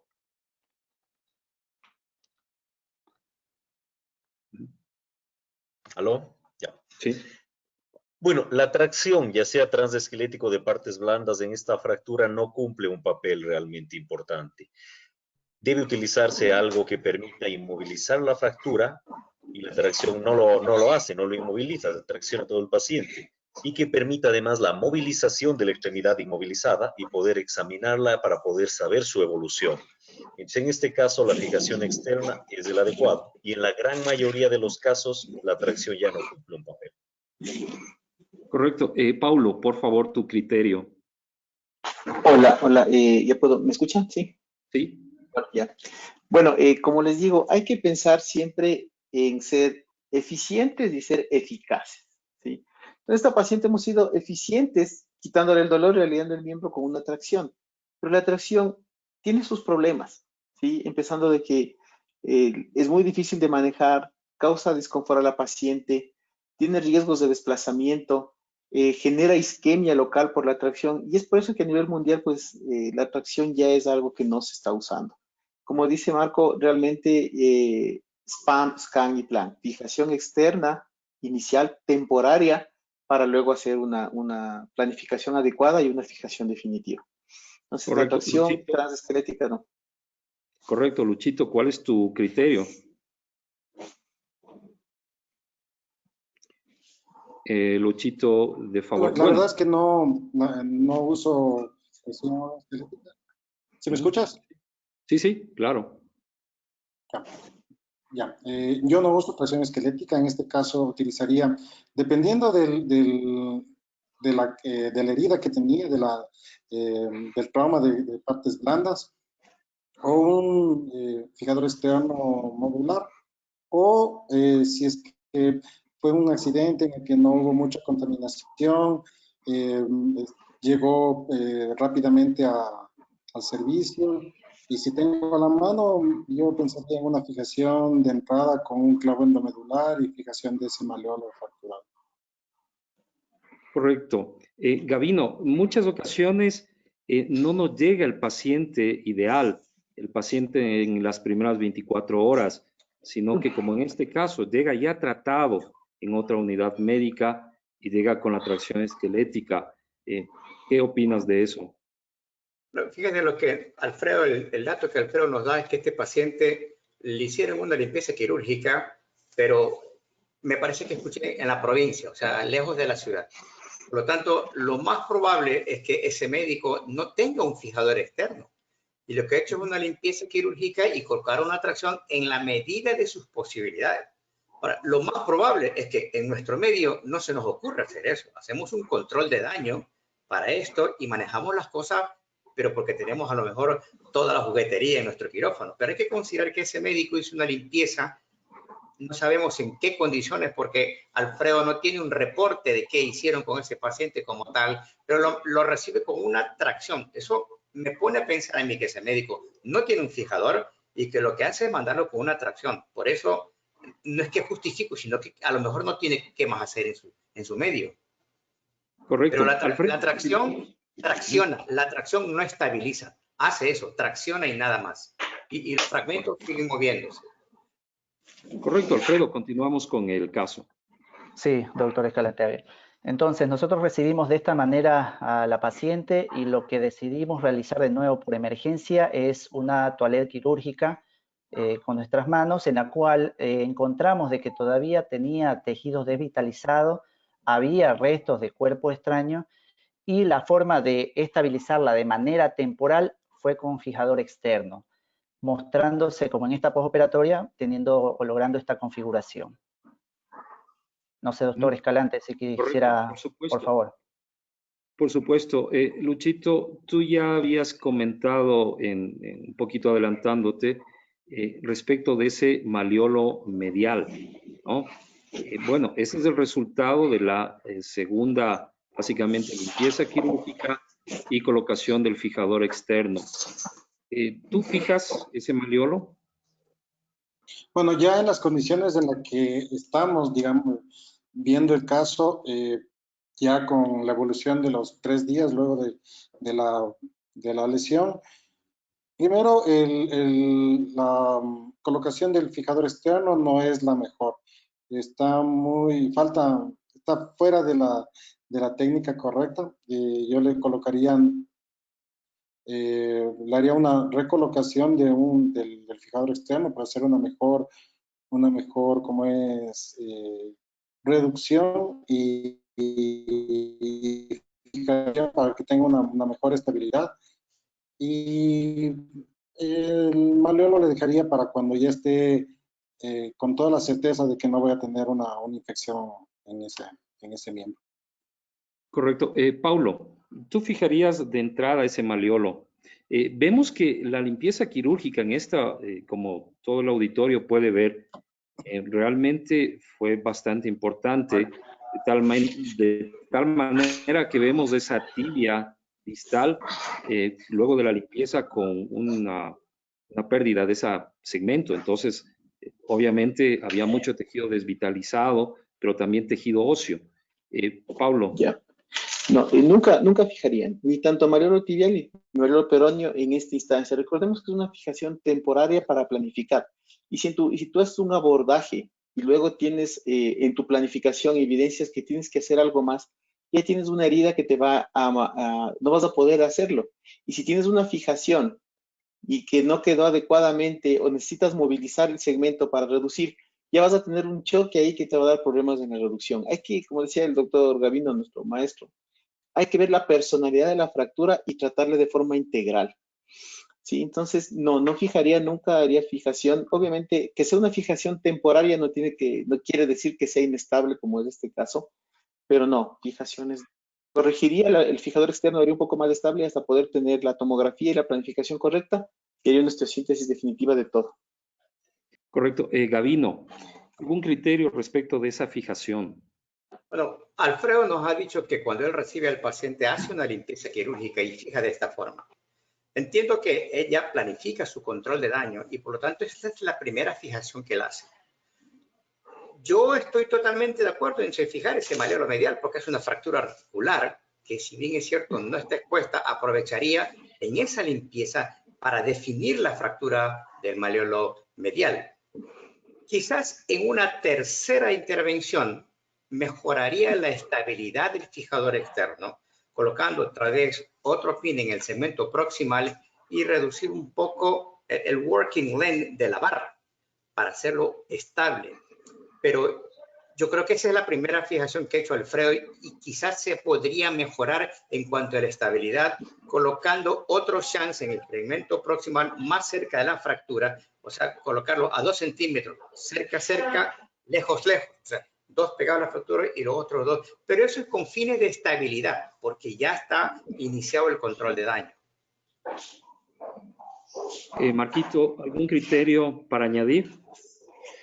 Sí, bueno, tenemos que recordar que el SPAM Scan Plan se utiliza para las fracturas articulares. O sea, hay que recordar que en una fractura disciaria no es necesario hacer una tomografía.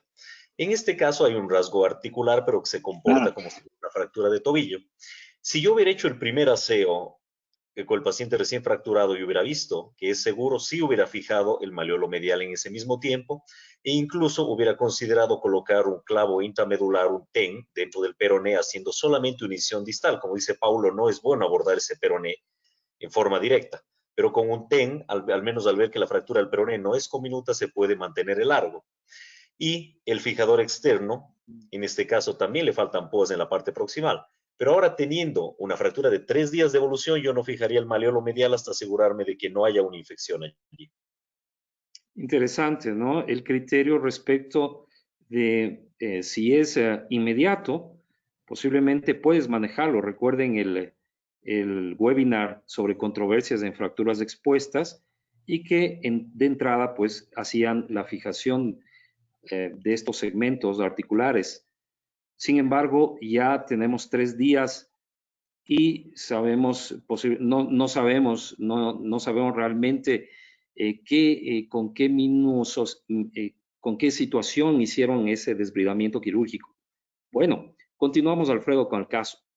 Sí, doctor, como mencioné, este tutor externo fue colocado de manera temporal, sí, en la emergencia, y se encontró que la toalет previa no había sido suficiente y por eso en nuestra toalет que hicimos todavía se encontraron cuerpos extraños y material y tejido desvitalizado. Entonces, nosotros ahora estamos ante este escenario. Tiene una fractura segmentaria, como se observa, tiene un defecto óseo metafisario distal postraumático y post-toalет, tiene una fractura del maleolo medial y nosotros esto que era transitorio, ahora queremos saber y ver, doctor, cómo continuarían, cómo solucionarían esto para hacerlo ya definitivo, el tratamiento. Perfecto, cambiamos entonces, doctor Paulo Zumárraga, de favor. ¿Qué manejas? El sonido, de favor. Si esto está grabando, porque el doctor Marquito Carrión acaba de ingresar a la Sociedad Protectora del Peroné. Muchas gracias con el técnico del Peroné. En casos seleccionados, no rutinariamente. Sí, también es una conversación que tenemos con él hace algún tiempo. Pero bueno, no, yo sí este caso pasa a ser de una fractura expuesta, ya pasa al contexto de un defecto óseo. Es decir, tenemos una fractura compleja más un defecto óseo. Así que lo catalogaría como tal, haría una osteosíntesis de todo.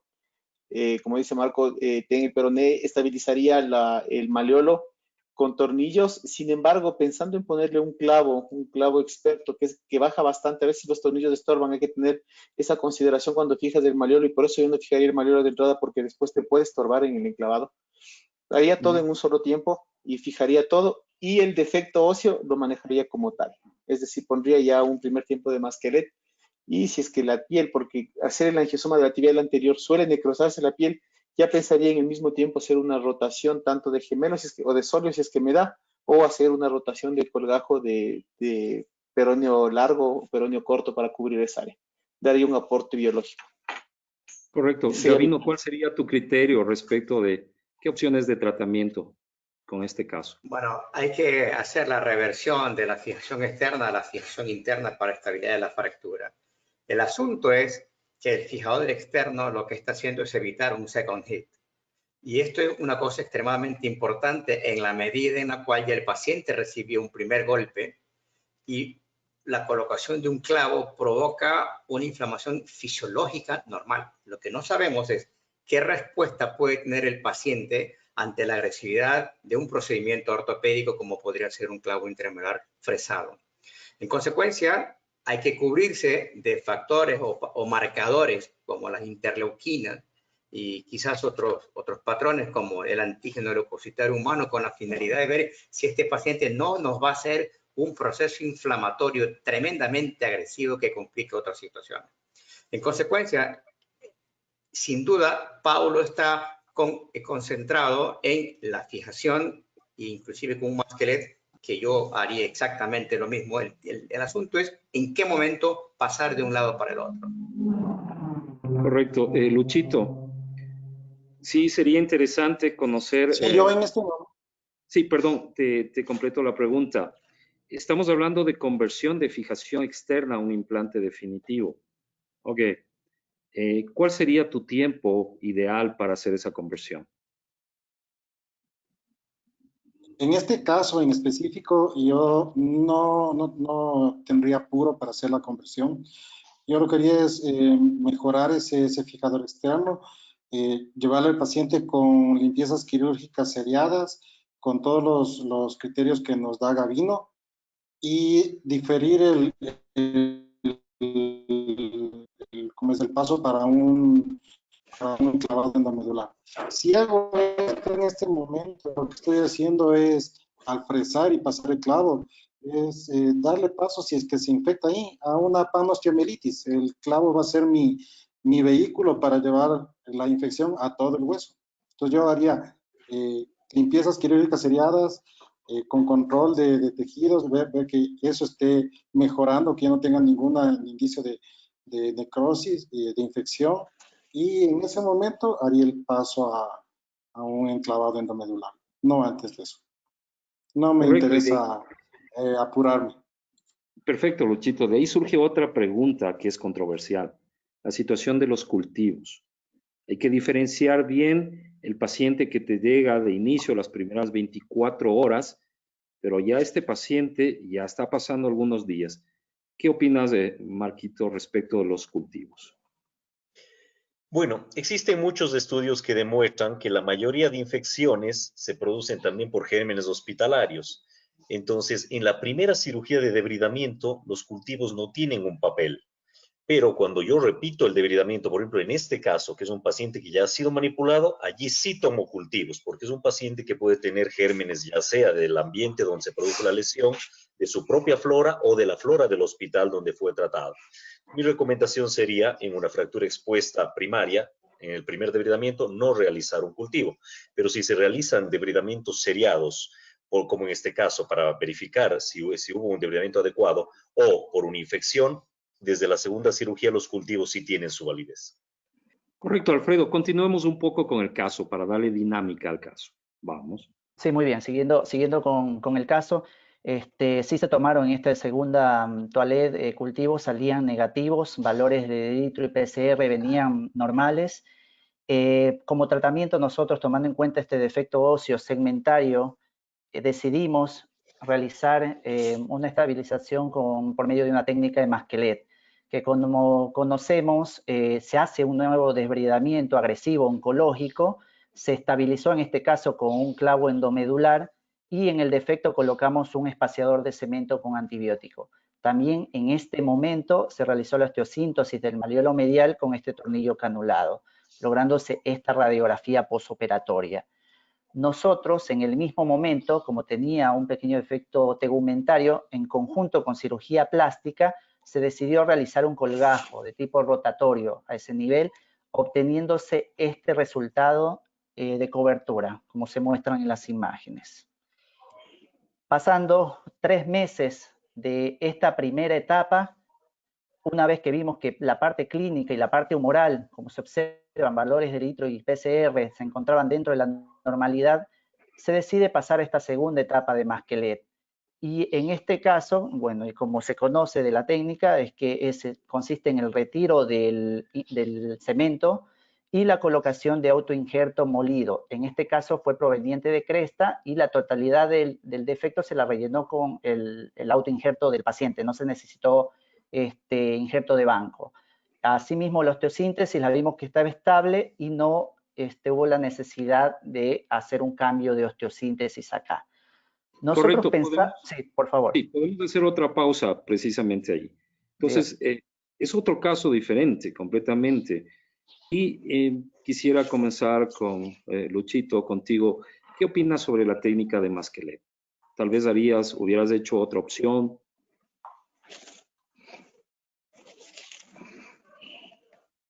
Te escuchamos, Luchito, de favor.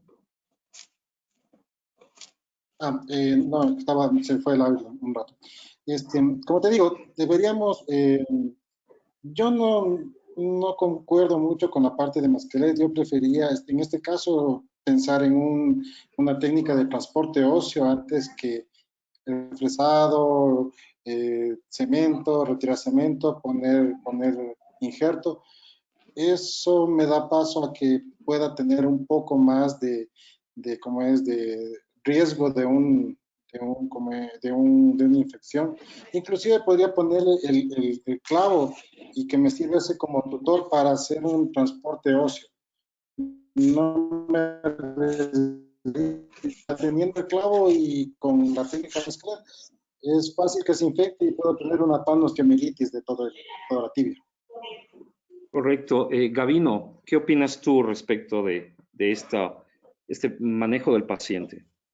No sé si el masquelet de entrada se justificaría. Quizás el masquelet a priori después es probable, pero me parece que es muy prematuro un masquelet.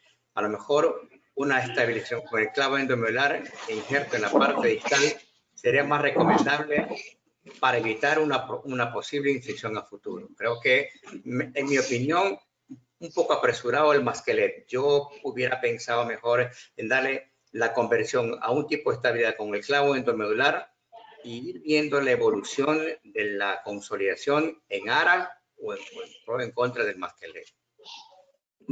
Paulo. Bueno, yo sí iría como, yo pienso que el manejo está muy bueno. Personalmente le hubiera puesto un TEN porque cuido mucho el peroné, ¿sí? Pero recuerden los estudios de Tomiti y de Tornetta, en donde dice que si tú tienes comprometido más del 70% de la circunferencia de una diáfisis, debes darle un soporte. Es decir, yo sí me iría por el masquelet para completar la estabilidad. Entonces, yo pienso que yo lo hubiera hecho exactamente lo mismo, le hubiera puesto un masquelet y yo veo que el resultado es bastante bueno. ¿Por qué no transporte? Porque si ustedes se fijan, la cortical lateral está en contacto, entonces eso nos imposibilita hacer un transporte. Entonces tenemos una cortical que está en contacto y obviamente podemos darle toda la compresión que quieras en el fijador, vas a conseguir una consolidación, pero se te va a seguir manteniendo el defecto. Tenemos mucha experiencia en masquelet, pues, tenemos resultados buenos en estas lesiones pequeñas. Yo creo que está bien manejado. Marquito, tu criterio. Bueno, en este caso concuerdo con Paulo, yo también hubiera fijado el peroné con un clavo intramedular para darle más estabilidad a los dos huesos. Al César lo que es del César. Bien, Pablo. Al maleolo medial le hubiera puesto 2 tornillos porque un tornillo también parece insuficiente. Y en este caso, o sea, hay las diferentes opciones. Yo también he hecho masquelet desde el año 2006, 14 años y los resultados han sido buenos. Pero la otra alternativa de poner solamente injerto también es muy válida y es lo que ha funcionado desde que tenemos historia. Simplemente la diferencia es si poner el injerto en forma precoz, sabiendo que tenemos un defecto y sabiendo que se puede infectar, o hacer como dice Gavino, que tal vez hubiera sido mi mejor opción, cerrar la herida sin poner el cemento y después de 4, 6 o 8 semanas colocar, ahí sí, autoinjerto de cresta ilíaca para poder rellenar el defecto, ¿sí? Porque ese defecto sí puede consolidar, pero es muy riesgoso. Correcto. Alfredo, continuamos con el caso. Sí, bueno, hasta ahora hemos entonces manejado este caso como un defecto óseo segmentario, estabilizándolo con esta técnica masquelet que pensábamos lograr el tratamiento definitivo, sin embargo no tuvo una evolución y se nos presenta a los 3 meses, como se muestra en esa imagen, hay una zona fluctuante que en los días posteriores hizo un débito purulento y en las radiografías que se comienza a ver algo de osteólisis a nivel del segmento distal del clavo y tomográficamente vemos ahí ese trayecto fistuloso. Entonces, ahora estamos ante este escenario. Queremos saber la opinión de los panelistas. ¿Cómo continuaría? Bueno, damos la palabra a Gavino, por favor. Bueno, ya ahora sí ya tenemos un paciente infectado. En consecuencia, el tratamiento es de un paciente infectado. O sea, hay que debridar, retirar el material infectado. Los secuestros óseos hay que retirarlo. Pero si la fractura debe mantenerse el clavo. O sea, es bastante controversial en la medida en la cual si hay una infección y el clavo no es la causa, debe de mantenerse el clavo. Realizar todos los secuestros óseos posibles y si nos mantiene algo de metáfisis distal, tratar de preservarlo. Cambia el criterio definitivamente si la lesión es intramedular, en la cual el clavo es la sospecha o la causa del problema, habría que retirarlo y convertir en otro tipo de estabilidad. Pero por ahora ya está infectado y la idea, no sé si Alfredo lo va a hacer después, es retirar el material necrótico y todo lo que no sangra hay que retirarlo y dejar sangrando el hueso para una posible colocación de injerto o material biológico que cure la infección. ¿Qué opinas, Marquito? Bueno, en este caso es verdad, ya tenemos una fractura infectada. Y lo más importante en este caso es determinar la consolidación del hueso. Aparentemente el malleolo medial ya está consolidado, hueso esponjoso en 3 meses, así que ese tornillo se lo puede retirar perfectamente. Si el hueso estuviera en vías de consolidación, mi tratamiento sería retirar el clavo intramedular y poner un clavo recubierto con cemento con antibiótico, para que me dé la estabilidad adicional que necesito. Pero si veo que el hueso realmente no tiene nada de consolidación, optaría por la opción de Gavino de realmente retirar el clavo, estabilizar el peroné, Paulo, sí, y allí, entonces, hacer el curetaje extenso y planificar una reconstrucción resecando todo el hueso necrótico. Luchito, ¿qué opinas de estos clavos precisamente que habla Marco? Estos clavos con recubrimiento con antibiótico. O hacerlo uno en casa. Hacer uno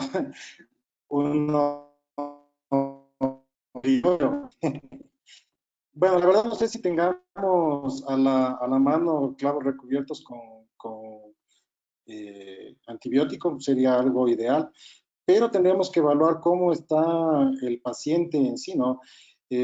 Como dice Gavino, si es que ya está tomado el canal medular, hay que retirar todo el clavo y darle una estabilidad, probablemente con un tutor externo.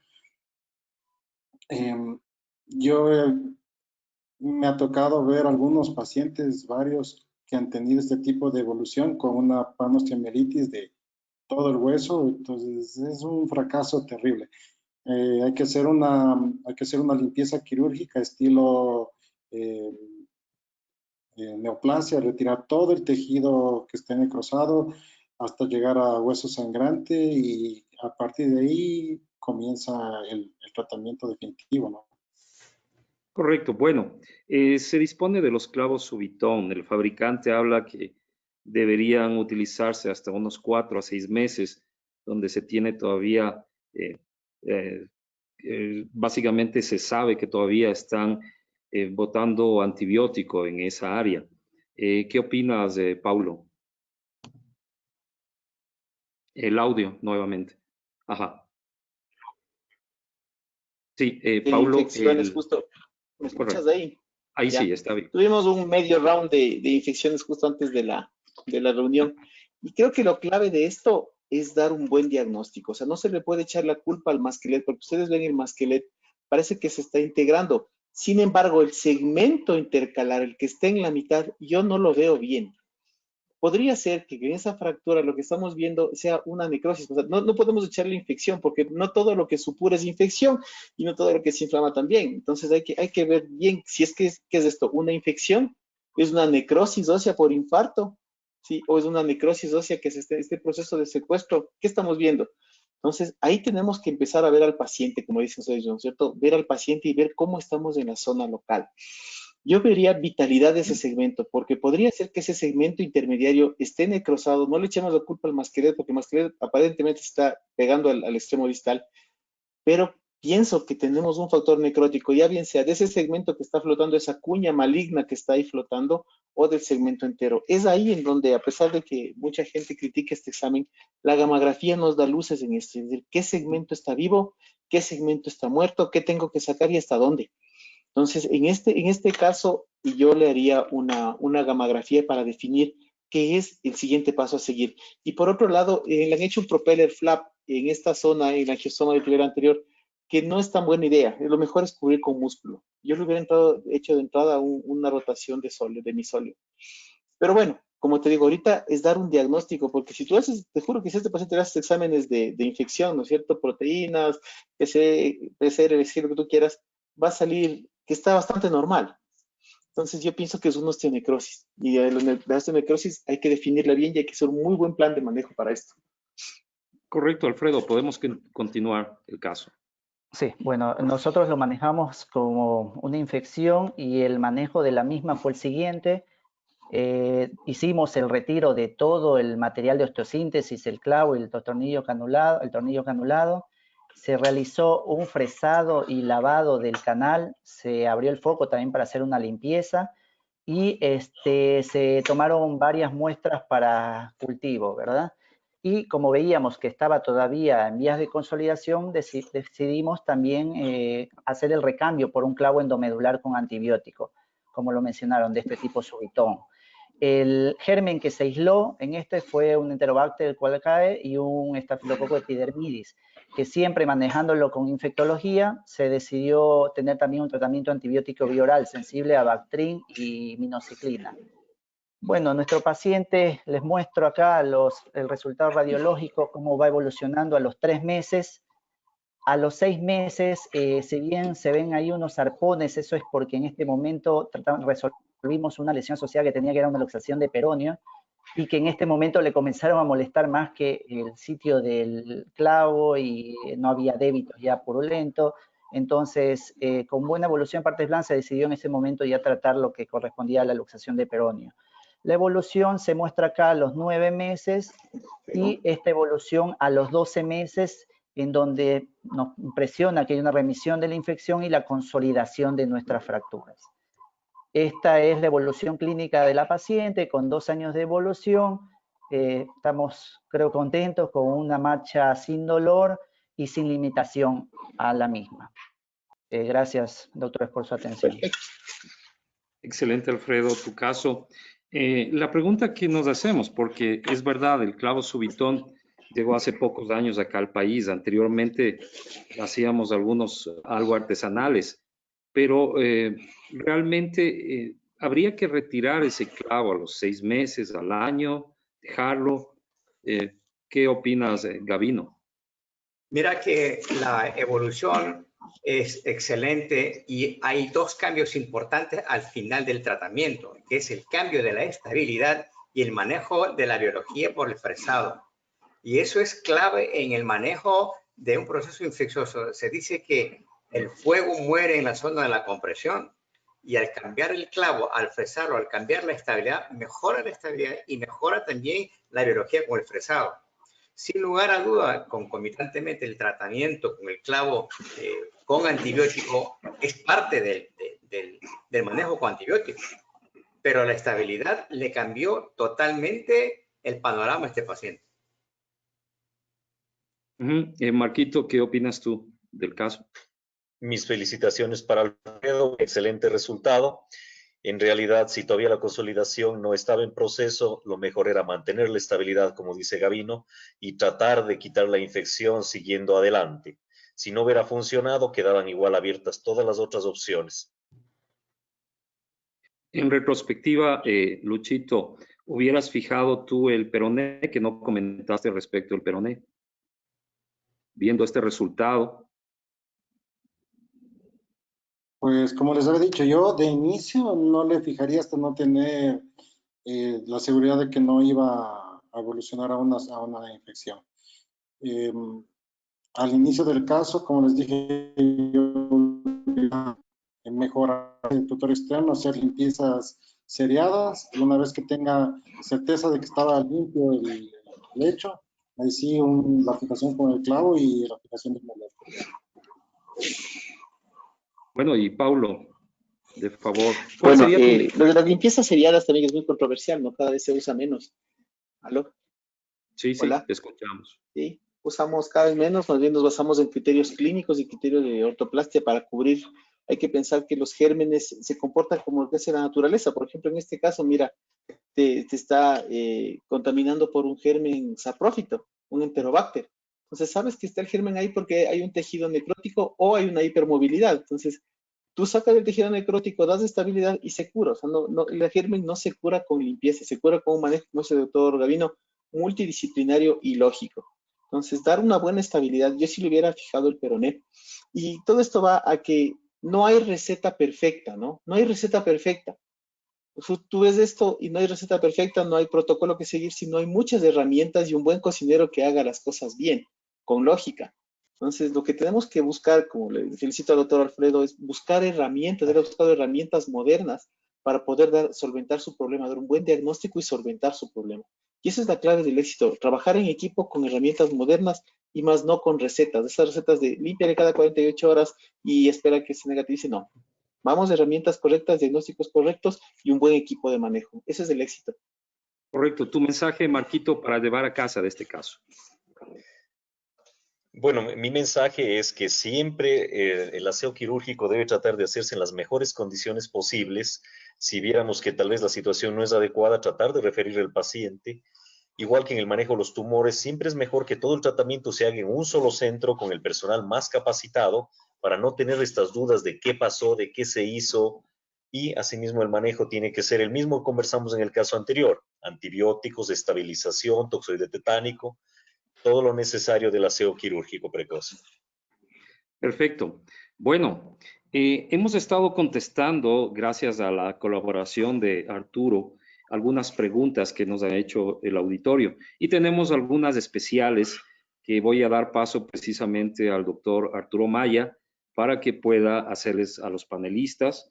Luego de eso va a haber un cierre y finalmente pues daremos unas palabras de agradecimiento.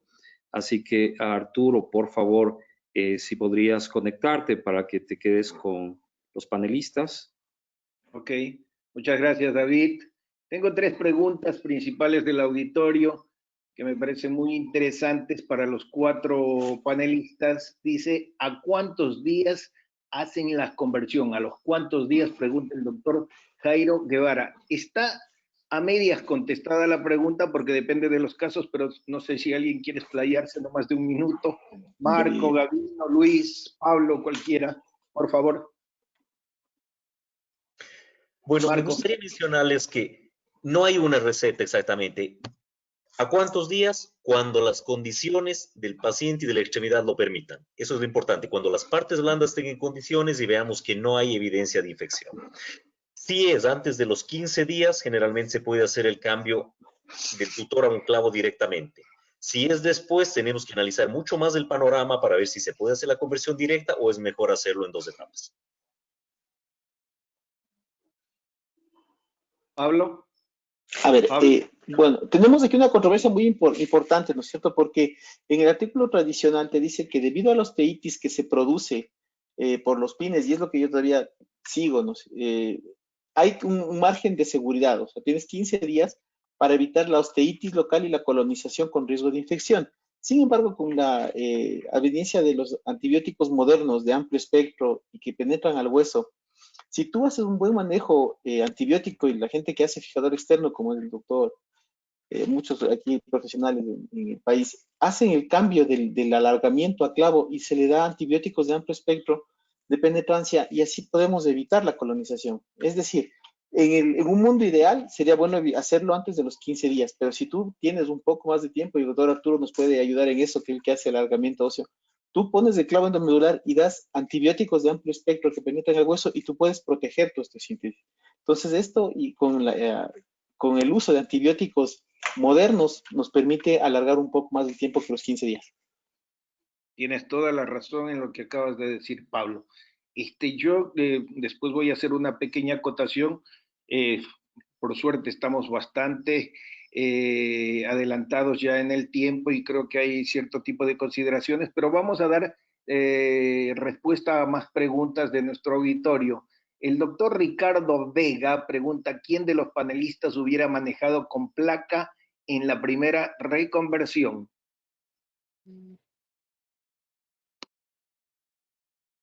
Para cualquiera, está bien, Pablo. A ver, hay estudios ya bastante promulgados a nivel mundial, ¿no es cierto?, en donde se compara el fijador, el clavo y la placa. Y lo que más fácil se infecta debido a que tienes que invadir la zona, romper periósteo y romper el tejido circundante es la placa. Es por eso que en una fractura expuesta, o si no en una conversión, la placa es lo último que se queda en el arsenal, por sus riesgos de complicación.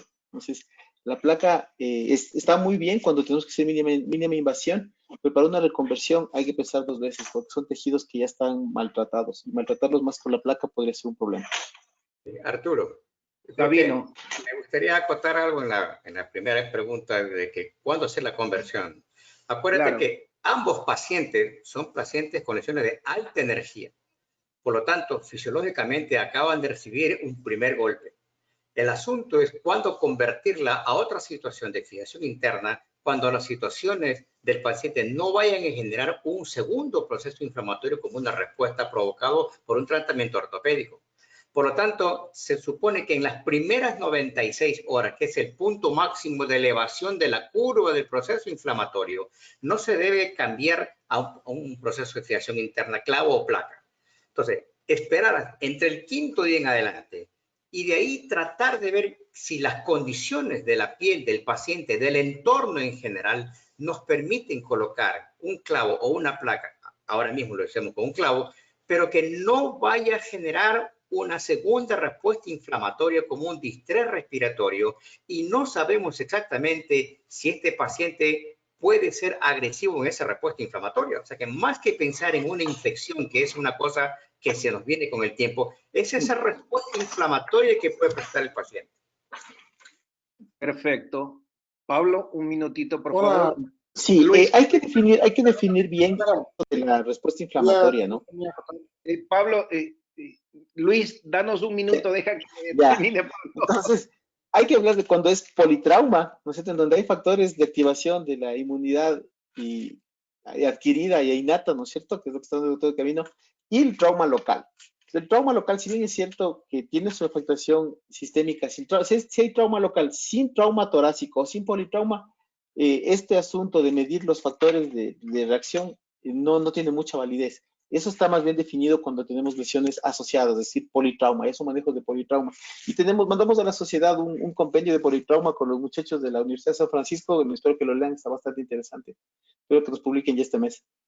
Ok, Luis, por favor. Sí, con respecto a lo de placa o clavo, tenemos que tomar en cuenta también la anatomía del paciente. Podemos tener un paciente que tenga un canal estrecho que no nos permita meter un clavo, no tenemos otra opción que poner una placa. Deformidad previa. Marco, y también va la experiencia del no. Si es que el cirujano está más entrenado en colocar una placa o un clavo y lo hace frecuentemente y eso es su punto fuerte, entonces eso también hay que tomar en cuenta. Pero tú creerías, y perdón, alargo un poquito la pregunta, Luis, ¿y tú creerías que de entrada se podría colocar en una fractura expuesta 3C, tipo 3C, una placa con tornillos? Y si el canal endomedular que tú tienes no es lo ancho suficiente para que entre el clavo, ¿no consideras un fijador externo como un tratamiento definitivo en tal caso? Sí, claro que sí, pero la pregunta que tú nos hiciste fue, ¿ustedes ponen placa? Sí, o sea, si ya yo te pregunto en una 3C definitivamente, ¿tú tomarías la opción de la placa con tornillos? Esa fue la placa que hizo el auditorio. No. De entrada, un fijador externo y para el recambio, cuando ya tenga las condiciones normales, una placa, si es que el canal no permite para el pasaje de un clavo. Ok, Luis. Marco, ¿quieres hacer alguna acotación al respecto?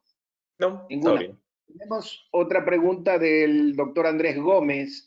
Dice, buenas noches, su opinión para realizar una osteosíntesis definitiva de entrada en fracturas expuestas, Gustilo 3B, más sistema al vacío, para cualquiera de nuestros 4 expertos.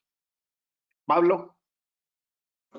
Si es que tengo las condiciones adecuadas, y Andrés sabe, lo hacemos de entrada. Si tenemos todo a mano, no tenemos que esperar nada, no hacemos una fijación temporaria y si es factible hacerlo, lo hacemos. Si es que nos falta algo, es decir, si no podemos cumplir con todo el plan, lo mejor es hacer una fijación temporaria, entrar con todo el armamento y hacer una solución. Pero como les digo, si tengo la opción, yo lo haría de entrada, inclusive con la parte plástica para poder cubrir todo. Es lo ideal. Ok, yo pienso de que todas las preguntas que nos han mandado el auditorio, en su gran mayoría ustedes han cubierto con las respuestas y con respuestas muy, pero muy satisfactorias. Si tienen alguna acotación, Gavino, Marco, Pablo o Luis, por favor, en este momento lo pueden hacer antes de terminar y que David tome la posta. Yo lo que quería insistir en el manejo de estos pacientes es que Una cosa es el Early Total Care, que es la atención urgente del paciente, y muchos pacientes se han beneficiado, pero no todos los pacientes, y se han complicado tremendamente por colocar un clavo intramedular en pacientes complejos. Por lo tanto, el damage control, el control de daño bien manejado con un fijador externo y esperar que la situación mejore. En las mejores condiciones yo puedo diferir al paciente. El Early Total Care está totalmente indicado, pero en pacientes excepcionales. Ok, ¿alguna otra acotación? Y yo, si no, Luis, te escuchamos. Sí, no, estoy de acuerdo con Gavino. El cuidado inicial total, pacientes tienen que tener los criterios correctos, no se puede hacer eso en todos. Tiene que ser una elección correcta de esos pacientes, si no lo que vamos a tener en la puerta nuestra es muchas complicaciones. Perfecto. Yo quería hacer una pequeña acotación. David, por favor, dame un solo minutito a mí. Ustedes conocen, manejo mucho fijación externa, cuestiones de deformidades angulares, alargamiento, transporte óseo, procesos infecciosos, y sí puedo asegurar, y estoy muy abierto a presentar casos cuando ustedes lo decidan, tratamientos definitivos con fijadores externas en pacientes muy críticos de tipo 3C, donde hemos tenido procesos repetitivos infecciosos y que nuestra última opción ha sido el tratamiento definitivo con fijación externa, con excelentes resultados. David, por favor. Totalmente de acuerdo. Totalmente. Por supuesto, Arturo, como nosotros comentamos, nosotros simplemente damos las herramientas y muchas veces no tienes todas las herramientas, como ha comentado Gavino, en tu hospital. Entonces es importante saber el entorno y obviamente la experticia que tú tienes en el manejo de fijadores, de clavos, de placas, en el manejo de infecciones, etcétera. Así que el criterio es, obviamente el auditorio tomará en consideración que un tratamiento definitivo a una fractura expuesta compleja puede ser el uso de fijadores externos. ¿Alguien del auditorio quiere comentar algo? No tengo Marco. más. No, perdona, del auditorio pensaba que estábamos hablando de Sí, fuera sí. No, ya no hay más preguntas, ¿no? Perfecto. No tengo más preguntas, es que la verdad casi todas las han contestado, y digo casi todas porque me he tomado la arbitrariedad de contestar yo otras para evitar mucho tipo de preguntas que vienen al caso casi con lo mismo, ¿verdad? Entonces, si, no sé, quieren hacer otra acotación, si no, David, nuevamente estás con el micrófono para despedirnos y nada más, muchas gracias por todo de mi parte, ¿eh? Oye, Arturo, yo no sé si después de tu vasta experiencia en transporte óseo, ¿no tienes tu experiencia en transporte de mente? Ahorita que necesitamos cambiar la mente a un montón de gente hoy. Sería bueno. Sería bueno. Muy bien, muy bien, Gavino. Sería estupendo. Bueno, queremos agradecerles a todo este excelente panel, a los chairperson, a Marquito, Pablo, Gavino, Luchito, a nuestros excelentes colegas, a Gabriel, Alfredo, que presentaron los casos, a ti, Arturo. Muchísimas gracias realmente por la presentación, por coordinar todas las preguntas, a nuestro auspiciante Interfarm, y desde ya comprometer a los chairperson para en un segundo round tener en 15 días, miércoles 24, con la colaboración del capítulo Sierra Centro, vamos a tener otro webinar, así que desde ya les invitamos en 15 días y les comprometemos, Marquito, Pablo, Luchito y Gavino, dentro de 15 días. Muchas gracias a todos, bendiciones en todas sus casas. Buenas noches, gracias profesores. Gracias a todos. Buenas noches. Chao, amigos. Un placer estar con Gracias gracias por la invitación. Gracias. Gracias, amigos.